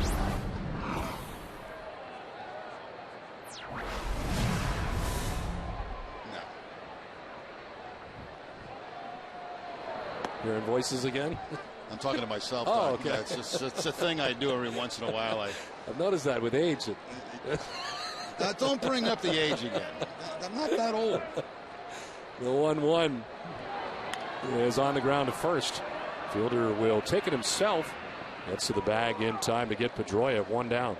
You're going to get people in Nesson starting to think that, he's way too old to do this job. No, that's not true. Just because you hear voices, people hear voices all the time. Yeah, you hear voices once in a while. Sure. I mean, there's medication for that. I could certainly try to get some, but, once in a while, something talks to you, you want to talk back. Sure. So you said no. So what did they ask you that you didn't want to do? What did they say? You said no. I said no. Yeah, so no. Somebody asked you something, you didn't want to do it, and you screamed no. You say yes, I say no. Okay. You say why, I say go. I don't know. Well, if you hear more voices, let us know. Maybe I can help you with them. 1 out here in the 5th. Adrian Gonzalez 0 for 2. He's grounded into a double play. Grounded out to third.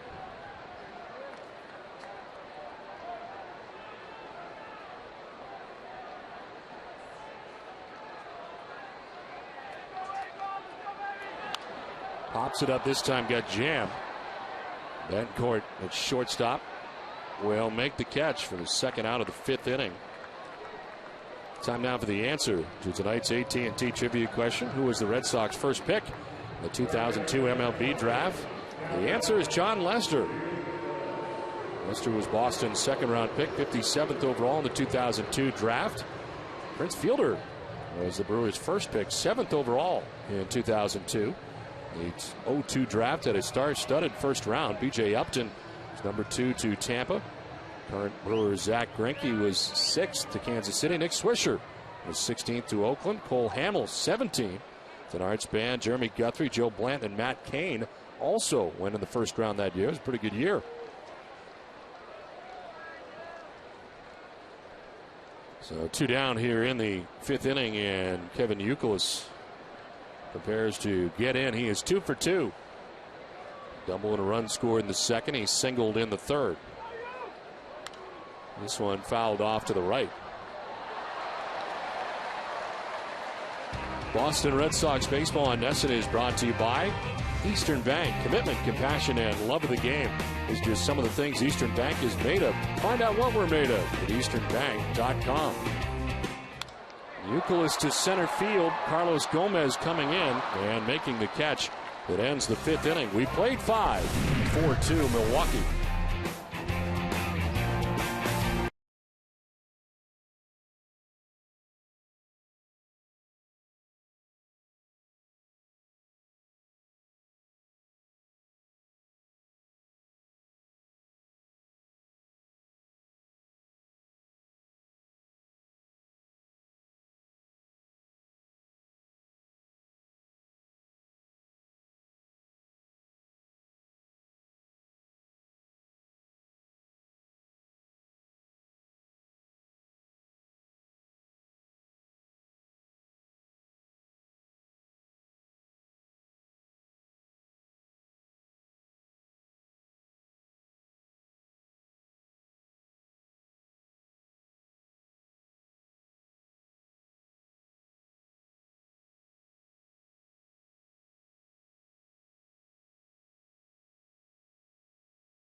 (4-2) Milwaukee on top of Boston. Top half of the sixth inning back at Fenway Park. John Lester back on the mound. 78 pitches deep into his outing. Prince Fielder, Casey McGee, and Ineski Betancourt featured in the sixth. And there's ball 1 to Prince Fielder. Fielder flied out to left in the first inning, walked in the third.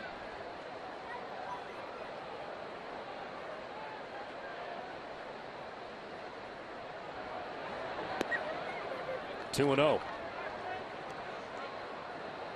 Pitching line for John Lester is brought to you by Ace Ticket. 5+5 hits, 4 runs, 3 earned. He's got 80 pitches now, dealing with Prince Fielder, who takes strike 1.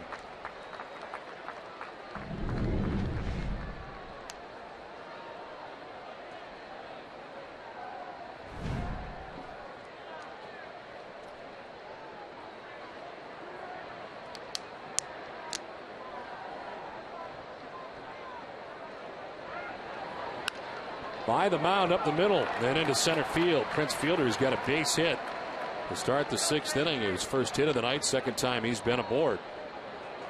Walk back in the third inning. This time gets the cut fastball from John Lester. They wanted to get inside corner, but it got out toward the middle of the plate and back up the middle by Lester for the base hit.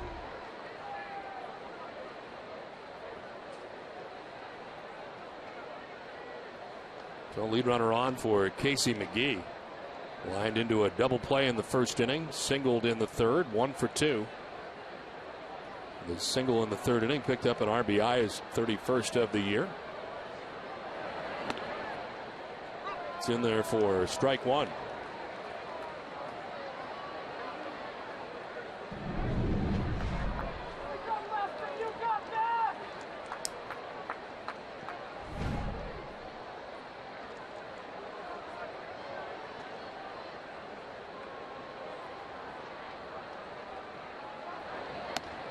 Up and away, Lester looking at the landing spot as he misses, and it's 1-1. Again, this is the first career appearance for Lester against Milwaukee.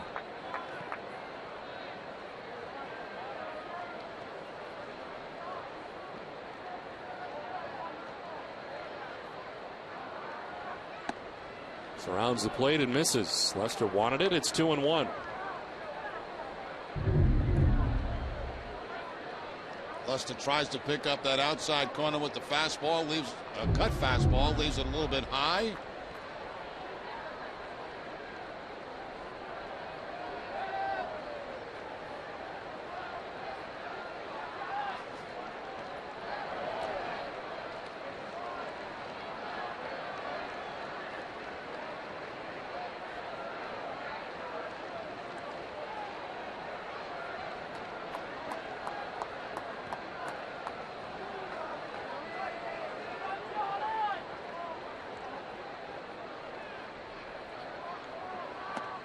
On the corner that time, and it's 2-2.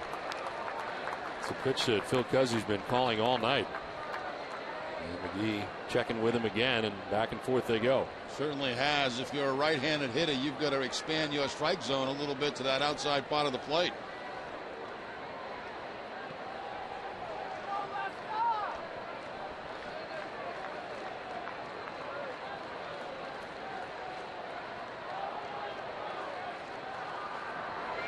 Swing and a miss. Lester picks up his 6th strikeout of the night. Frustrated as McGee's out number 1 of the 6th inning. Follows the fastball away up with the cut fastball away. And that time the swing by McGee. He had that pitch before, called a strike. He figured he had the swing with that one. No contact.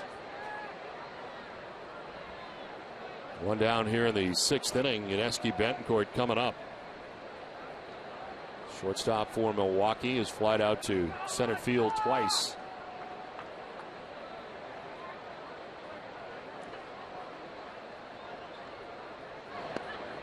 There is strike one.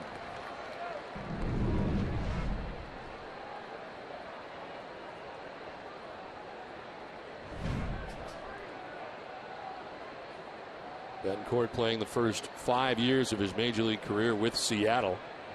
For being traded to Kansas City, then acquired by Milwaukee along with Zach Greinke from Kansas City.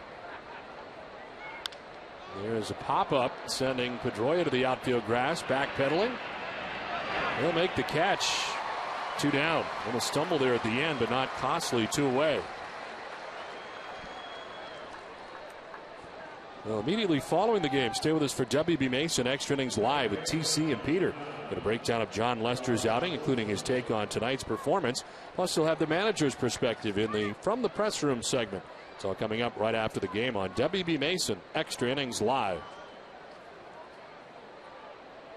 The Prince fielder singled to begin this 6th inning. Since then, McGee has struck out and Betancourt has popped out. 2 down for Josh Wilson, who has struck out twice in the game, once looking and once swinging.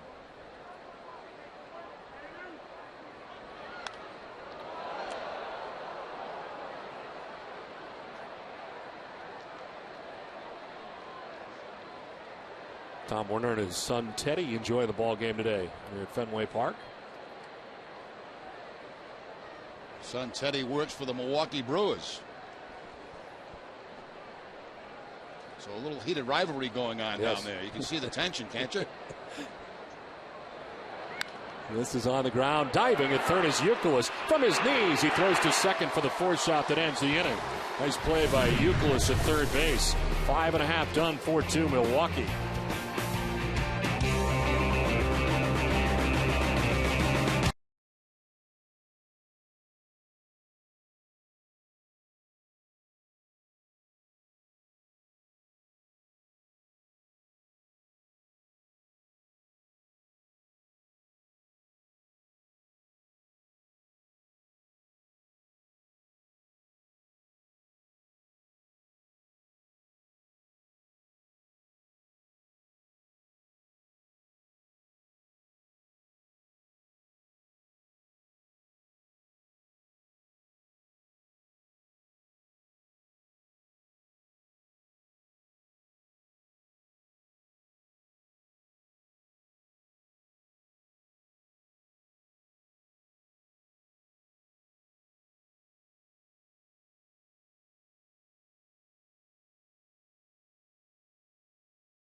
Market. Find Arbor Coat at your local Benjamin Moore retailer.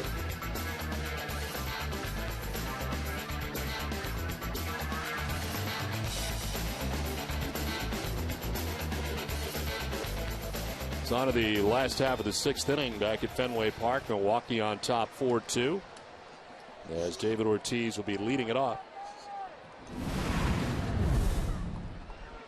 Big Papi in the game so far has walked and singled. He's been aboard twice against Randy Wolf. Ortiz fouls it off to left, out of play.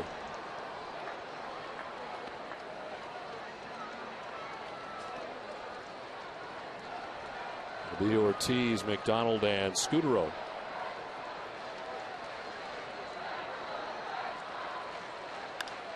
This is sent to left down the line, but foul. Back into the seats, and David's down 0-2. Well, is that time again, the home run challenge? Michael Milken is with us in the booth. It's great to be with you again for our 16th season here. We've been all over this week getting ready for the home run challenge. We have. We've been in ballparks all over America, but it's hard not to come on this beautiful night to Fenway here, to this fantastic ballpark. You join us every year, and of course this involves prostate cancer.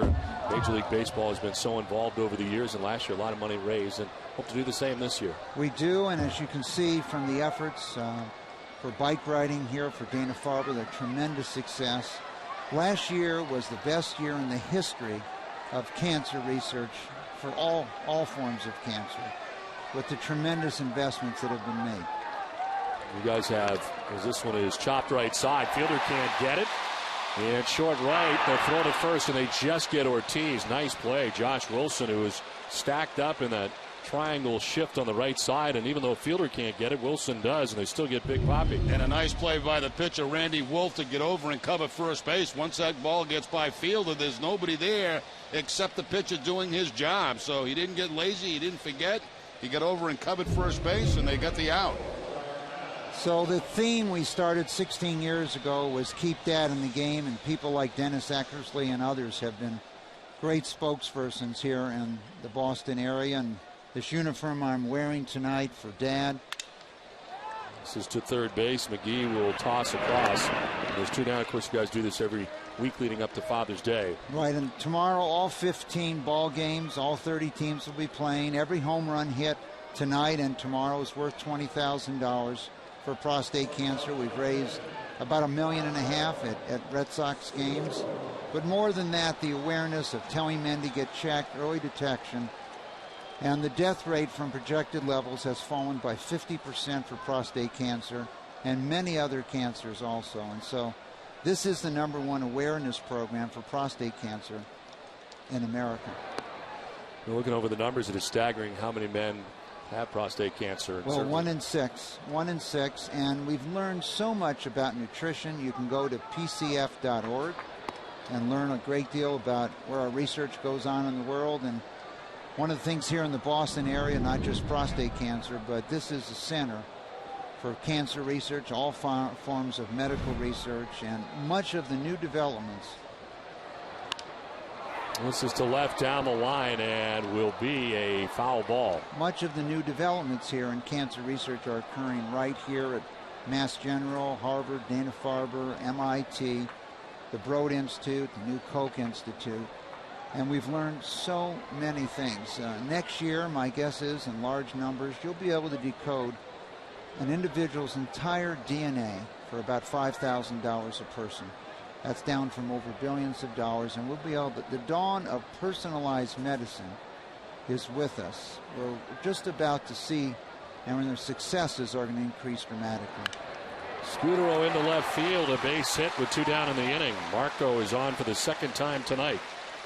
And I would say it's pretty hard to find a ball club in any sport, not just baseball, in America that's been more supportive of medical research and other charities than the Boston Red Sox, with your tremendous leadership from Tom Warner and John Henry and Larry Lucchino here.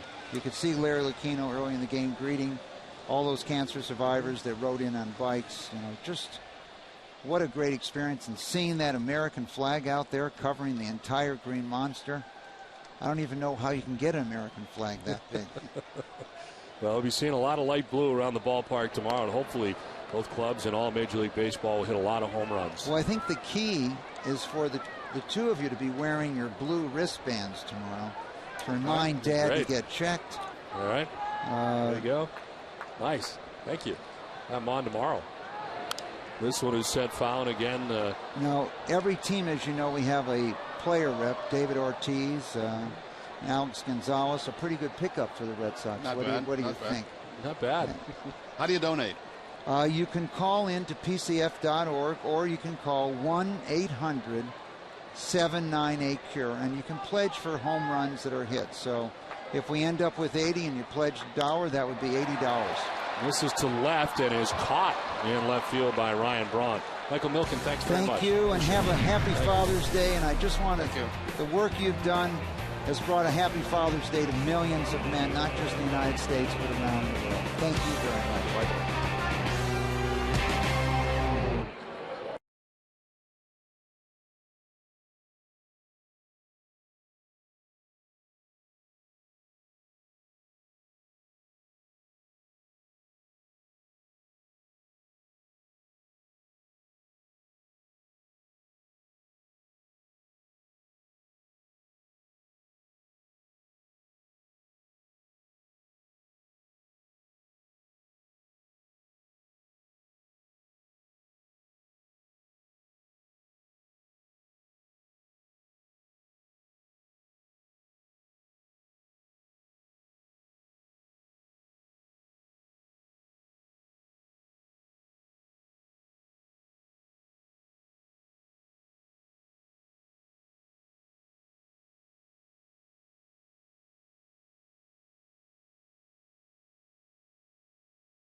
Park 4-2. Milwaukee on top as Carlos Gomez leads it off and takes ball one outside.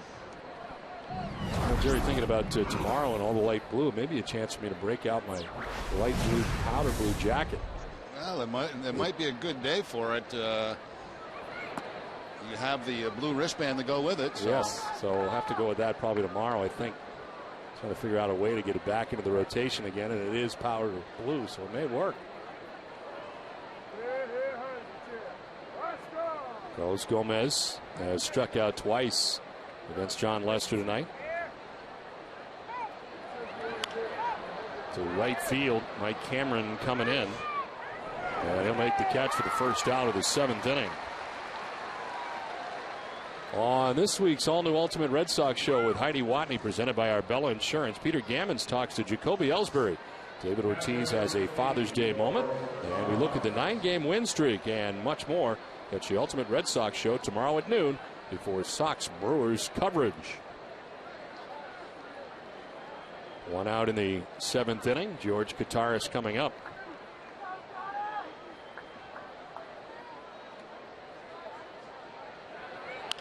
On the ground to Scudero at shortstop. And there's 2 outs in the seventh inning.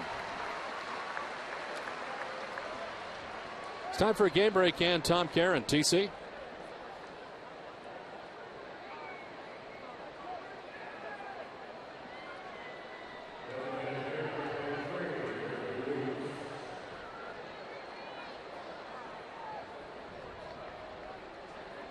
Okay, Tom, thanks very much. Here at Fenway Park, Milwaukee on top of Boston 4-2. 2 outs in the 7th inning.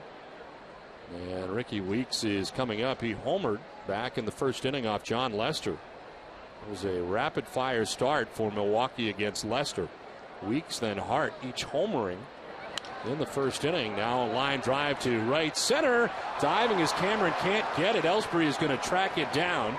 And heading to second base with a 2-out double is Ricky Weeks. His second hit of the game. It's a double as Cameron goes diving and can't get it. And thankfully, good speed from Ellsbury to get over there in a hurry. Ricky Weeks again hitting the ball hard. This ball slicing back toward Mike Cameron into the dive, and he can't make it. But backing him up was Jacoby Ellsbury, so at second base in scoring position is Weeks.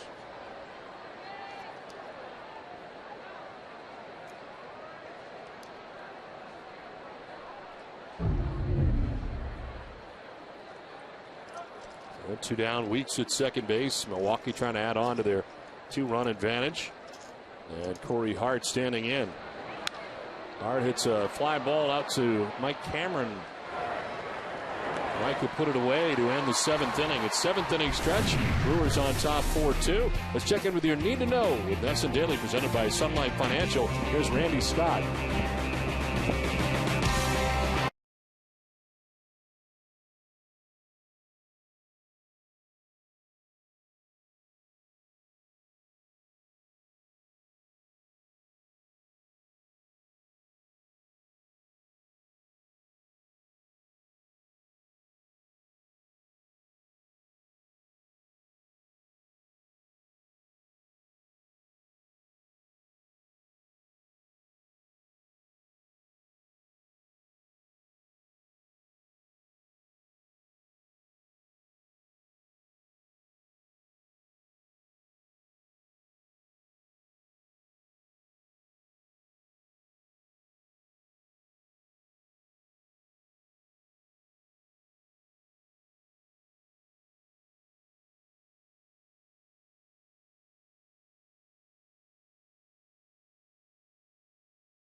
Brought to you in part by Eastern Bank, awarded highest customer satisfaction in retail banking in the New England region 2 years in a row by J.D. Power and Associates. Find out more of what we're made of at easternbank.com. Mike Cameron leading it off.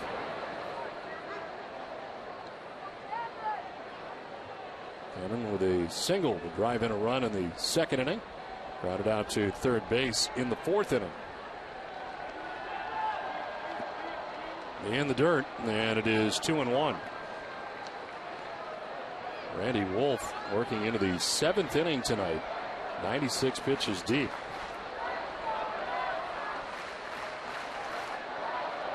He's handled Adrian Gonzalez, who was 0 for 3 against him tonight. 2-1 is popped up. Left side of the infield.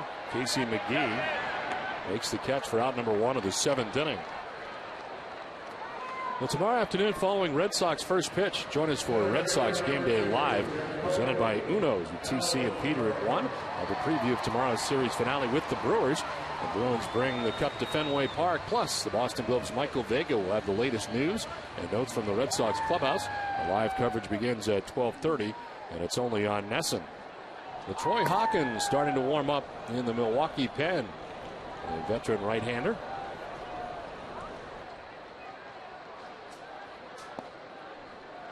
Ellsbury batting for the 4th time tonight, 1 for 3. They single back in the first inning.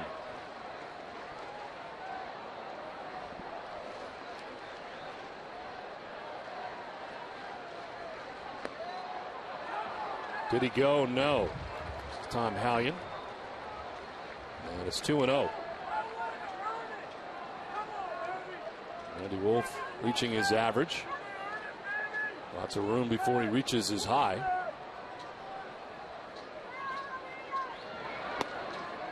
There's strike 1 to Ellsbury.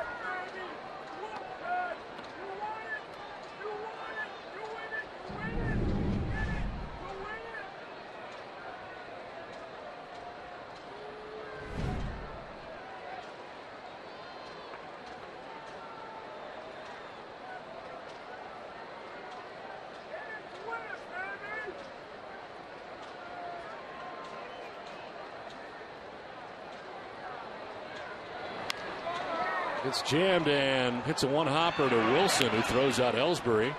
And there's 2 down in the 7th inning.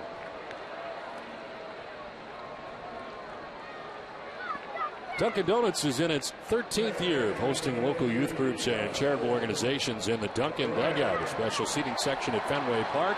Thousands of children have had the chance to catch a Boston Red Sox home game thanks to Dunkin' Donuts. And thanks again for the coffee and donuts tonight here in the booth.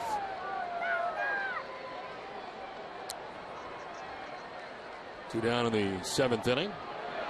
Dustin Pedroia takes strike 1.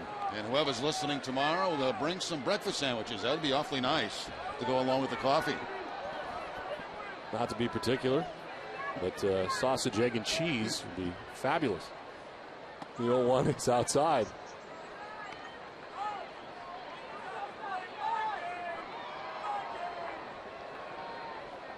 Pedroia 0 for 3. He is struck out, grounded out twice.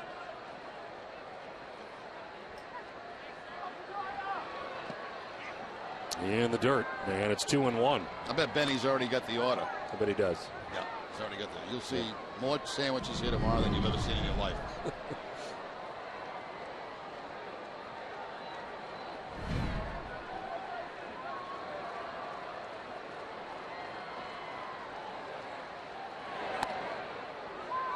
Pedroia takes the strike, and it's 2-2. Tried to hold up, but it's a called strike by Phil Cuzzy. Red Sox have not scored since the 2nd inning, and they're batting here in inning number 7 with 2 down. Wolf has done a pretty good job of keeping the Red Sox off balance all night. This is softly lined into left field, a base hit. A 2-out single for Dustin Pedroia. His first hit of the night. Now you're right about Wolf as you look at the base hit by Pedroia. I mean, gave up the 2 runs back in the 2nd inning, has scattered a few hits since then. Guy that's been involved in 4 straight no decisions has the lead right now.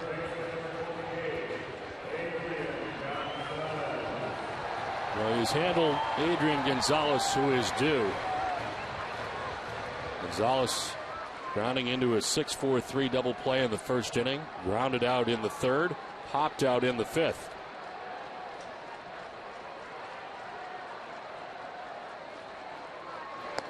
And he takes ball 1.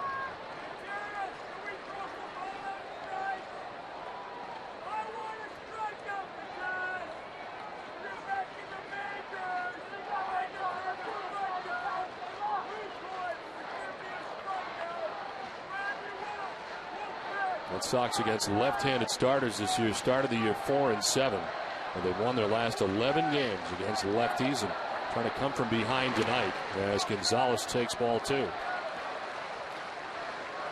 Red Sox beat some good ones. David Price, CC Sabathia twice, part of this 11-game streak in which they had beaten left-handed starters.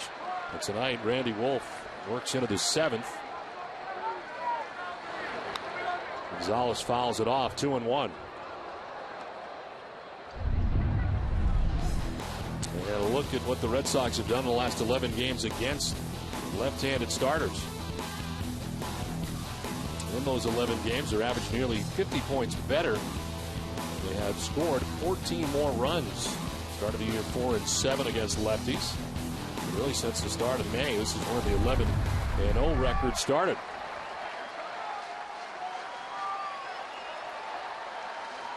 Two one. It is outside, 3-1.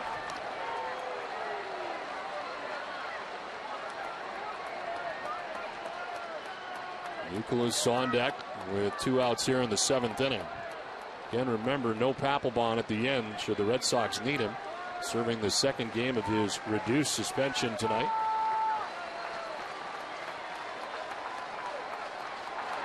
Gonzalez chops right side. Wilson from the outfield. His throw is good, and the inning is over. We had played 7 from Fenway. Milwaukee on top 4-2.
Milwaukee on top of Boston.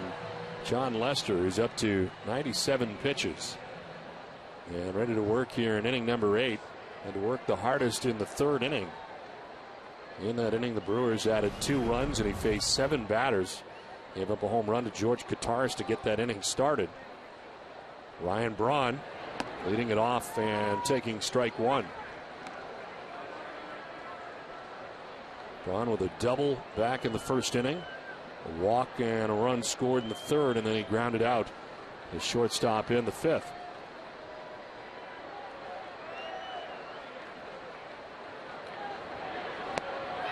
It's 0-2. Cameron Lowe is warming in the pen now for Milwaukee, a former Texas Ranger.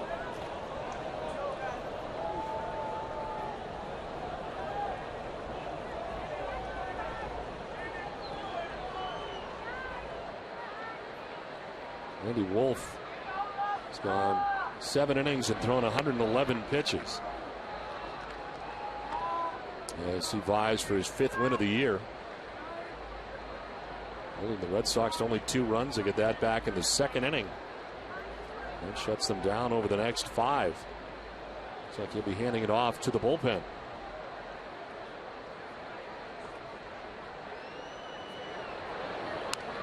Braun fouls it off to the right. One of the great ambassadors of the game, Ryan Braun, who plays in Milwaukee and coming here to Fenway Park and making friends here too. That should be a Red Sox fan and a Brewer fan as she grows up.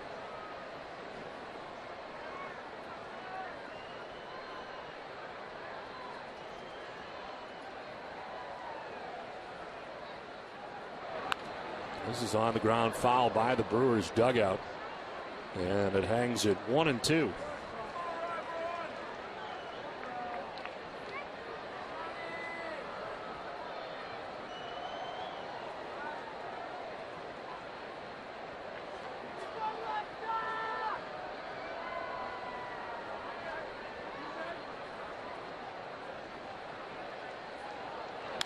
Braun will send it down the right field line, and it will be foul.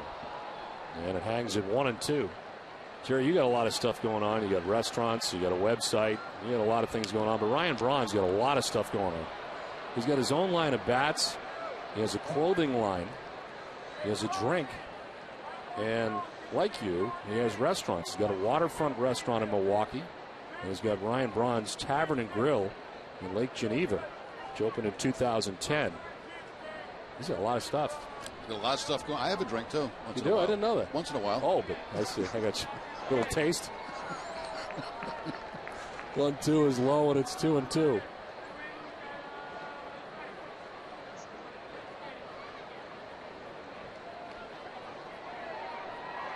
Hey, you always got to plan for the future. You know what I mean? I mean, he's ready.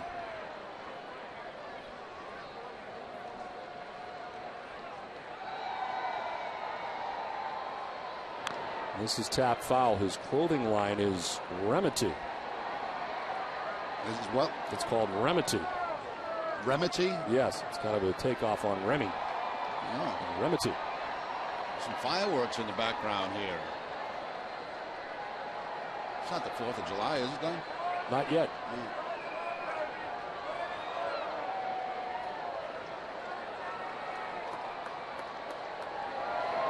2-2 drops in there for strike 3. Lester drops the curveball on him. And Braun is out number 1 of the 8th. He didn't like that. He thought that curveball was too high to be called a strike. We'll see on the Amica pitch zone. Right at the top of the strike zone. 9-pitch at bat. And Braun didn't like the way it ended.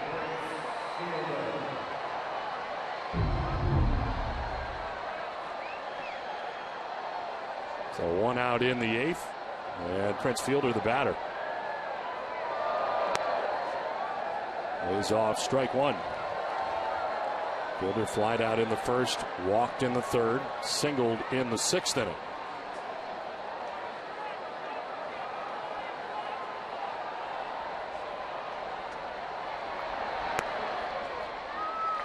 Strike 2, 0-2.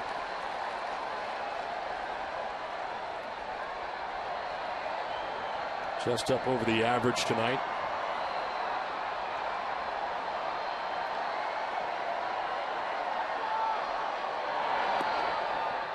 Just outside, 1-2. Action for the Red Sox, Dan Wheeler. Right-hander warming in the pen. First action we've seen in the Boston pen. Lester working with 1 out in the 8th.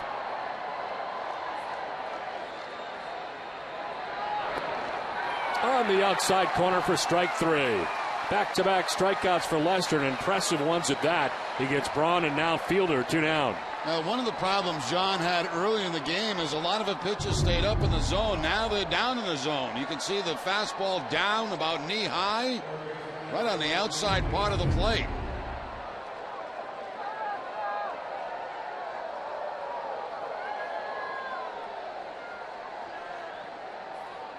So 2 down in the 8th for Casey McGee. Grounds it foul for strike 1. Boston Red Sox baseball on NESN is brought to you by Southwest Airlines.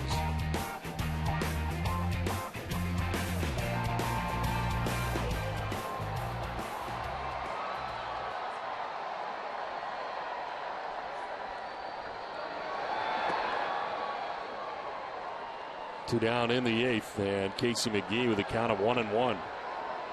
Brewers third baseman singled in the 3rd inning to knock in a run. His 31st RBI of the year.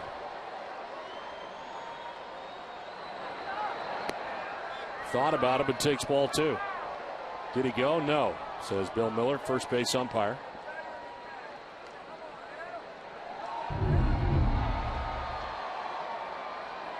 Good call by Bill Miller down at first base. Not even close.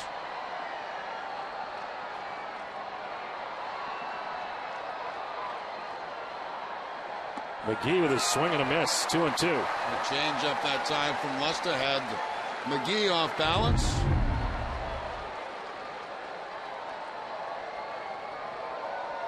Next pitch should be the 115th of the night, second highest pitch total in the game for Lester on the year. And it's a ground ball to Scudero. It's short, gobbles it up on the backhand and ends the inning. Red Sox are trying to get something done in the bottom of the eighth. It's 4-2 Milwaukee.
His second of the year to put Milwaukee on top. They would add another and lead 4-2 as we head into the bottom of the eighth inning at Fenway Park. Last night, when the Red Sox were able to get into that Brewers bullpen, they scored 8 runs in 7 innings to get to the pen, and they hope to do the same again tonight. Into the game from the pen is Cameron Lowe. His 38th appearance of the year. He is 2-6 with a 5.35 earned run average. 27 strikeouts and 33 2/3, and opponents hitting at .250 against him. Youkilis leads it off and takes strike one.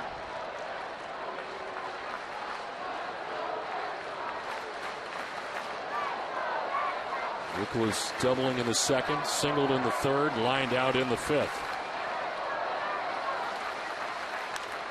Down the right field line, foul.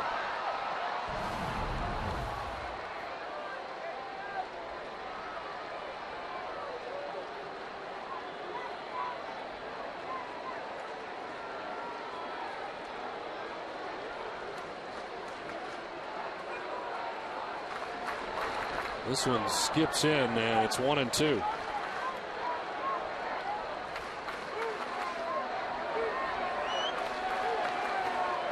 Rick Kranitz, the pitching coach, looking on from the Brewers dugout, hoping the bullpen will be better tonight. Different sequence of pitchers with the Brewers having the lead late in the game. Youkilis takes ball 2.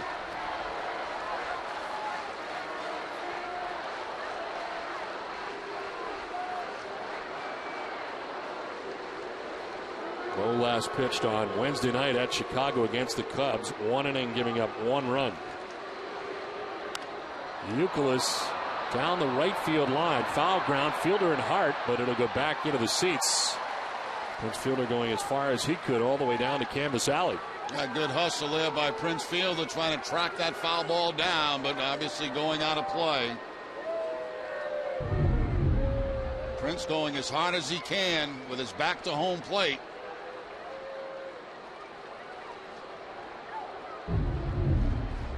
Action for Milwaukee. John Axford is up.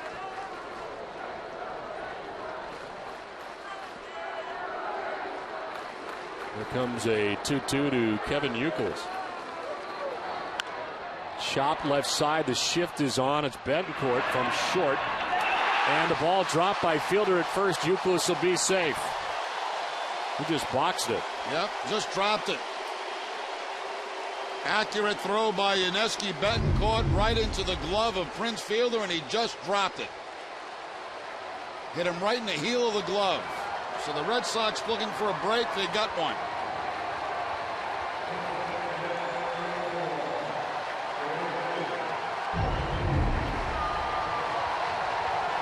For Fielder, that's his third error of the season.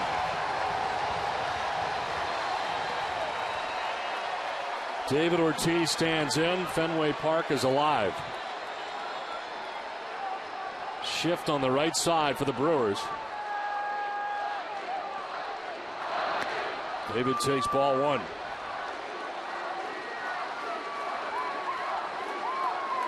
They shift to the left side for Euclid. They shift to the right side for Ortiz. Bard getting ready in the pen.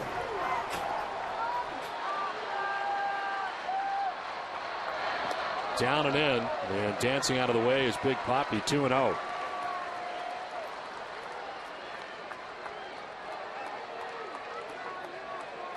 One for 8 in his career against Cameron Lowe.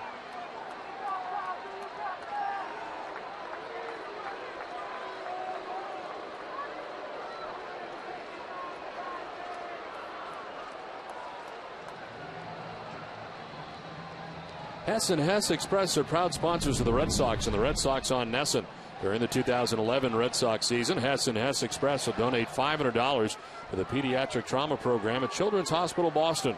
For every Red Sox home run, Hess and Hess Express committed to helping the cause. Ortiz looks at strike one, and it's 2-1. Red Sox have seen Cameron Lowe in the past as a member of the Texas Rangers. Been in the big league since 2004, his second season now with Milwaukee.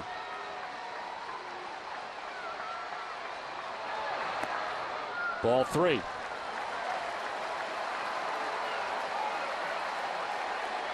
Trying to work around the error at first base by Prince Fielder. J.D. Drew has come out on deck. He would pinch hit for Darnell McDonald.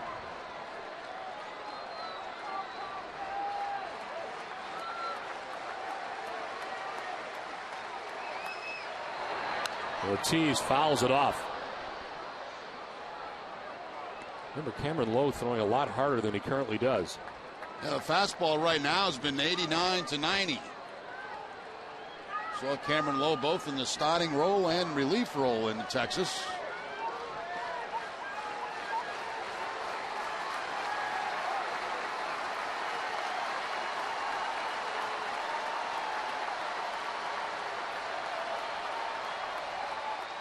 Ortiz chops it to first. Fielder will try to make up for his error. There's one there, and there's two as he keeps the foot on the bag, and they double up the Sox, 2 down.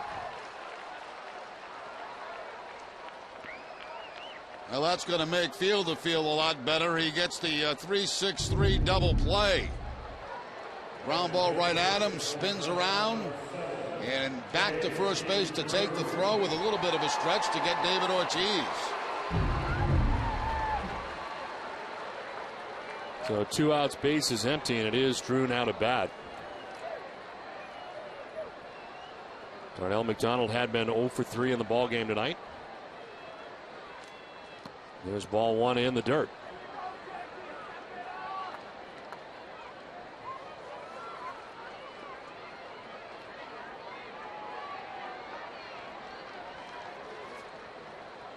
Darnell McDonald had lined out, struck out, and grounded out.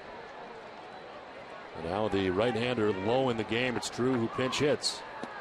And takes strike one, 1-1. JD is 0 for 7 this year as a pinch hitter. And 1 for 5 against Cameron Lowe.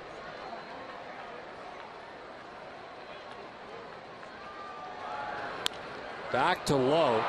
Fields and will toss underhanded to end the inning. We head to the ninth, 4-2 Milwaukee.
Strikeout. And then a fastball away to McGee.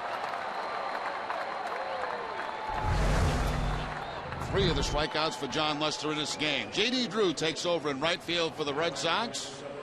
And Mike Cameron moves over to left field.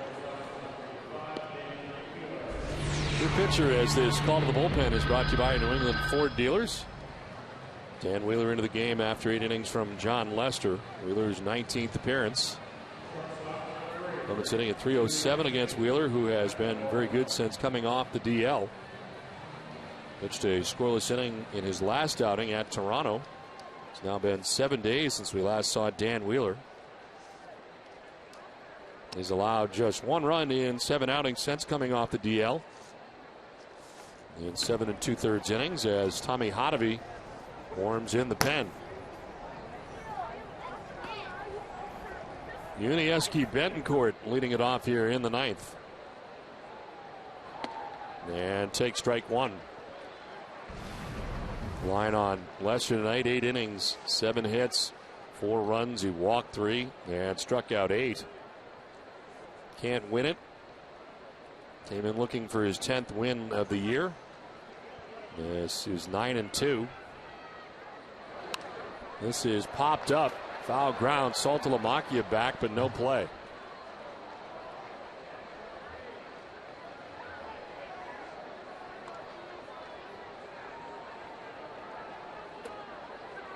Betancourt has put the ball in the air 3 times tonight, flying out to center twice and once to second base.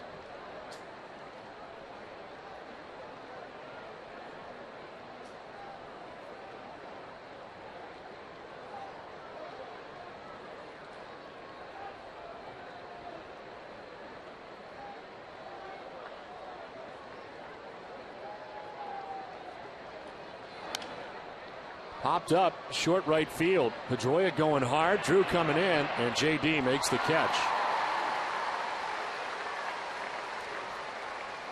Your radio home for the Boston Red Sox is also the home for Boston's #1 morning show, Dennis and Callahan. Tune in Monday morning at 6 to hear the best sports talk in America with John Dennis and Jerry Callahan.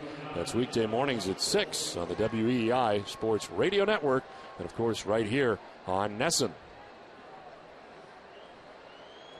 1 out in the 9th inning for Josh Wilson, who is 0 for 3 in the game. He has struck out twice and reached on a fielder's choice.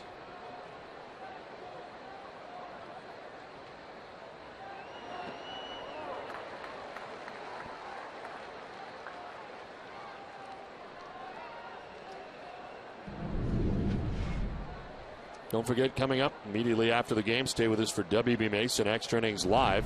It's all the post-game coverage you'll need right here on NESN.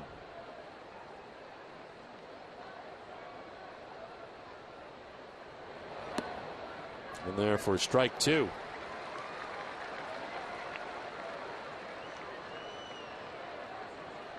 John Lester tonight giving up 3 home runs. 2 came in the first. The first 2 batters he faced, Ricky Weeks and Corey Hart. George Kataris would homer off him in the 3rd inning. That is the difference in the game right now. The 0-2 is low and away, 1-2. Milwaukee getting 2 in the first, 2 in the 3rd inning.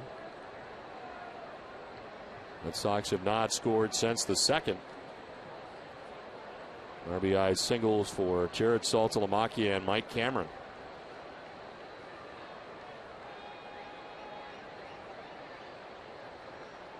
Wilson hits one well to left.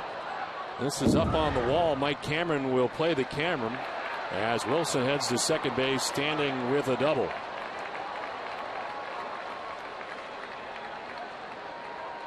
Well, Josh Wilson happy to see Lester out of the game. He had struck out twice against Lester, plus a ground ball out. Now he gets a double off the wall against Dan Wheeler.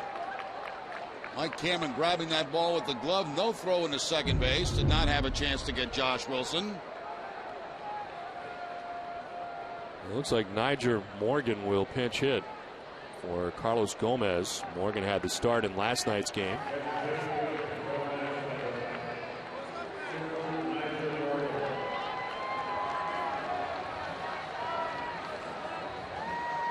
And as Morgan is introduced, Terry Francona will make his way to the mound. Is Tommy Hotovy warming in the pen. Pitching change from Fenway. Brewers on top 4-2.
Dan Wheeler faces two batters, gets Bencourt out, but then gives up a wall ball double to Josh Wilson and now leaves the game. Tommy Hotovy comes in, 6th overall appearance in the majors. No record.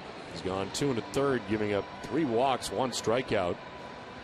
And Hotovy allowed his first major league runs Tuesday at Tampa Bay, gave up 2 runs without recording an out. There's action behind him in the Sox pen. Michael Bowden is warming.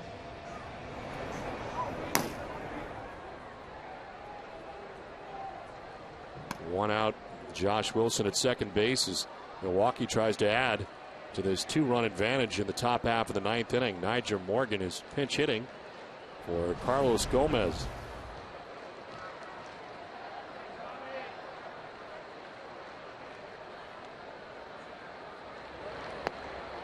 In there for strike 1. Well, a 100-point difference for Morgan, dealing with a left-hander rather than a right-hander. So the obvious decision here for Terry Francona to go with Hotovy.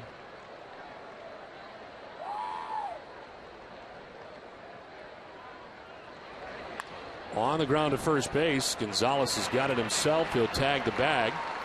As taking third is Wilson, 2 down.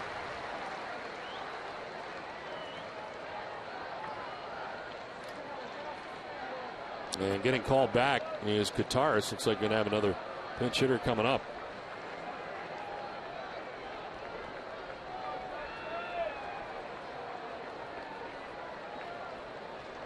There's Lucroy, who caught last night and started, will likely be back in there tomorrow, the day game after the night game.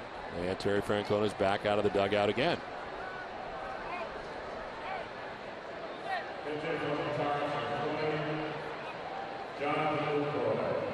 So Bowden will come in to face Lucroy. It's 4-2 Milwaukee.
needs in our communities.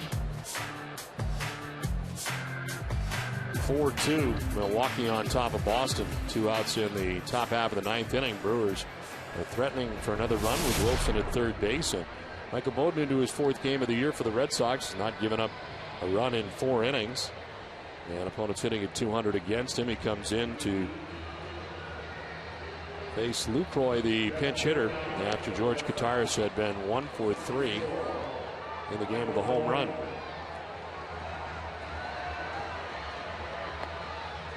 Jonathan Lucroy played in the game last night against the Red Sox, was 0 for 3.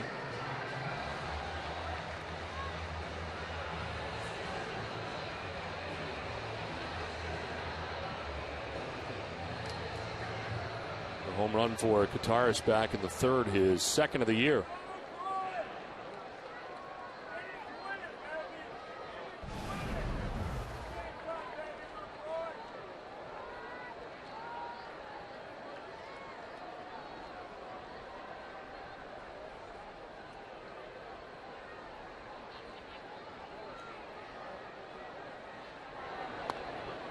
In there for strike 1. The runner at third base in Josh Wilson is the responsibility of Dan Wheeler, who started this top half of the 9th inning.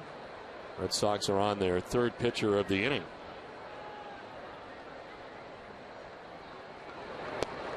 Down and in, 1-1.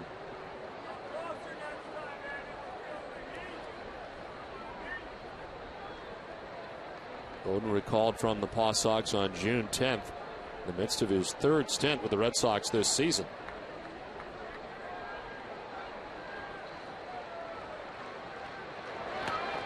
Down low, 2-1.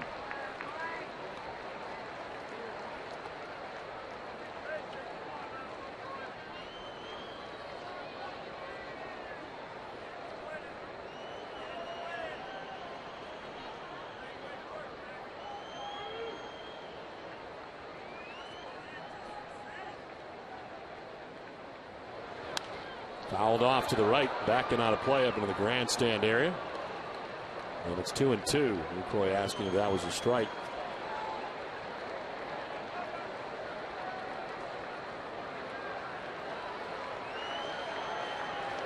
Red Sox in the bottom of the 9th. Scudero, Saltalamacchian, Mike Cameron are scheduled. They're trying to keep this a 2-run deficit. With Wilson at third base, 2 down, and a 2-2 from Bowden. Said foul again. First straight fastball that Bowden has thrown. Couple of cutters, couple of sliders. Throws the fastball, fouled off by Lucroy.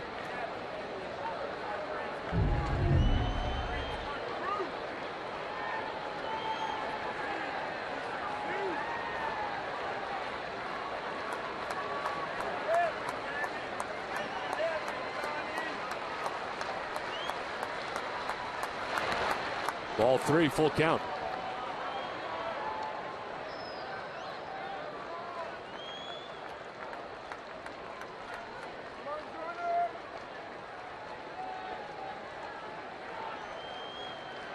On deck, Ricky Weeks. With 2 outs here in the 9th, and Wilson 90 feet away.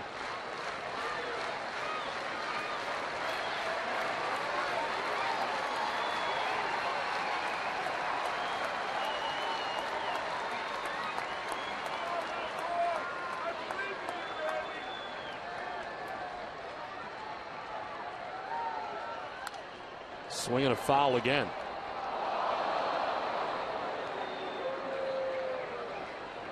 Eighth pitch of the at-bat coming up.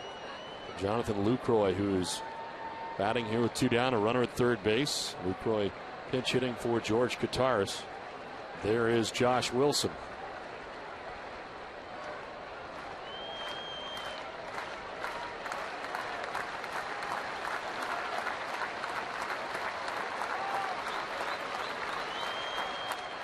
Popped up.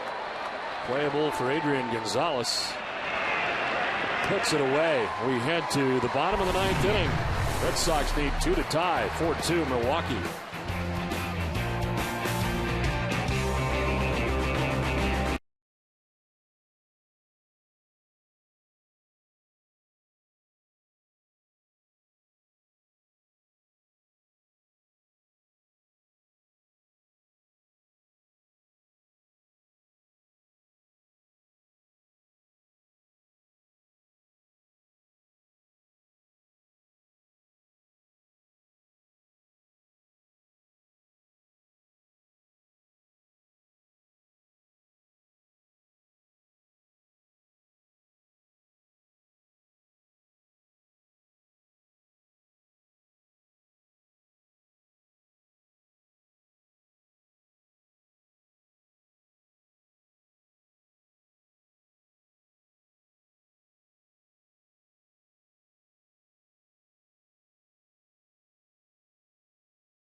on top 4-2. And the closer of the game now for Milwaukee. But first, we take a look at the defensive alignment now for Milwaukee. Niger Morgan's in the game in center field after he pinch hit, as is Jonathan Lucroy, who pinch hit for George Gutaris and popped out to end last inning. The new pitcher is the closer, John Axford. 33rd appearance, 2-1 with a 2.87 earned run average. He is 18 out of 20 in save opportunities. He's converted his last 15 save opportunities. He has 2 blown saves coming at Cincinnati and at Philadelphia. He has not given up a run in his last 11 appearances. And he's ready to work here in Boston in the bottom of the 9th. Marco Scudero's had a 2-hit night. Leads it off for the Red Sox here in the 9th.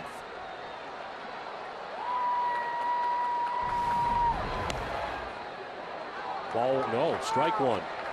Late call from Phil Cuzzy.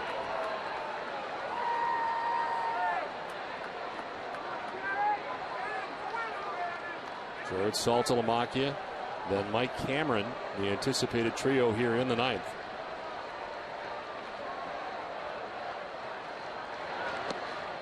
That's a ball, 1-1.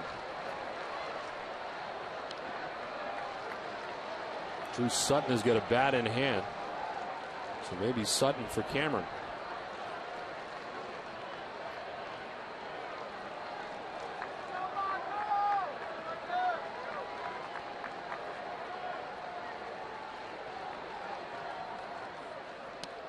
Up and in, 2-1, and 97. That'll certainly get your attention. 97 up and in against Marco Scudero.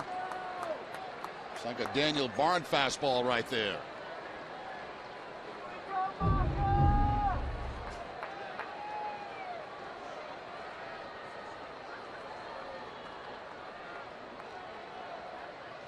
Scudero fouls it off to the right, 97 again, and it evens up now at 2-2.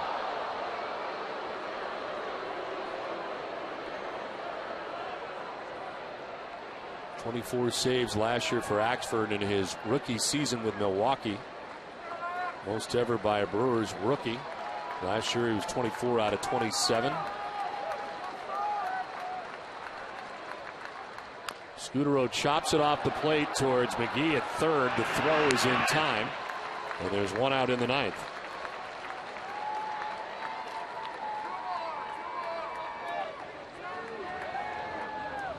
One out for Jared Saltalamacchia. Jared with an RBI single back in the 2nd inning. It's the last time the Red Sox were able to score in this game. A single to center field plated David Ortiz. And at the time tied the game 2-2. And Milwaukee got a home run from Kataris.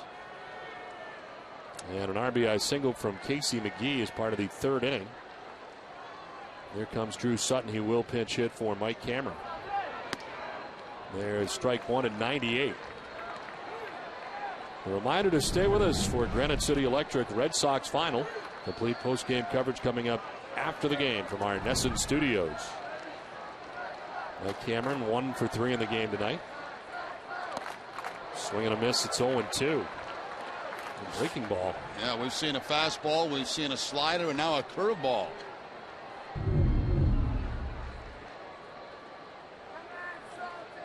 Over the top breaking ball right there from Axford. 12-6. The 0-2 pitch. Swing and a miss. That one's by him at 98. He's impressive. 2 down.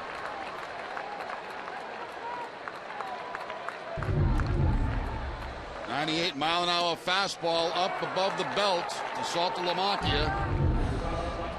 And a couple of quick outs here in the bottom of the 9th.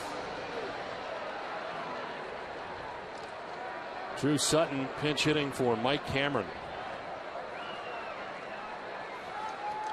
With 2 outs in the 9th inning.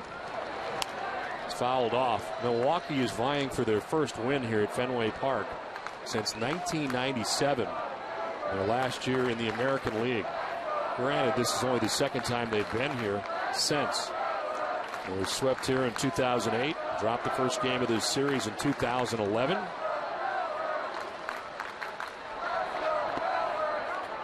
It's a ball and a strike to Drew Sutton.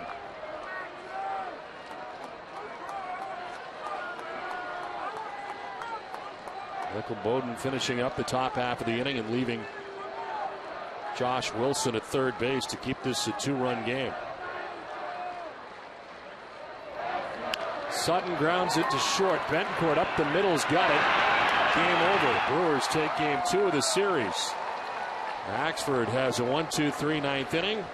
And Milwaukee wins for the first time here at Fenway since 1997. Jerry, a tough start tonight for John Lester out of the gate with the back-to-back home runs. Settled down, but the Red Sox offense couldn't do anything tonight with Randy Wolf. No, they couldn't, Don. And you're right about Lester. He had a little problem up in the zone early in the ball game, but then made the adjustment, got the ball back down, pitched well after that. But you're right, the Red Sox, out-hit the Brewers tonight, but they just couldn't get enough runs on the board off Randy Wolf.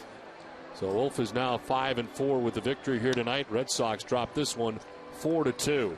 For Jerry Remy, I'm Don Orsillo saying goodnight from Fenway Park. Join us again tomorrow for the series finale with Milwaukee. Our live coverage begins at 12:30. It'll include a special ceremony for the Stanley Cup champion Boston Bruins. This has been a presentation of NESN, New England's most watched sports network. Time now for WB Mason's Extra Innings Live. Here's Tom Caron.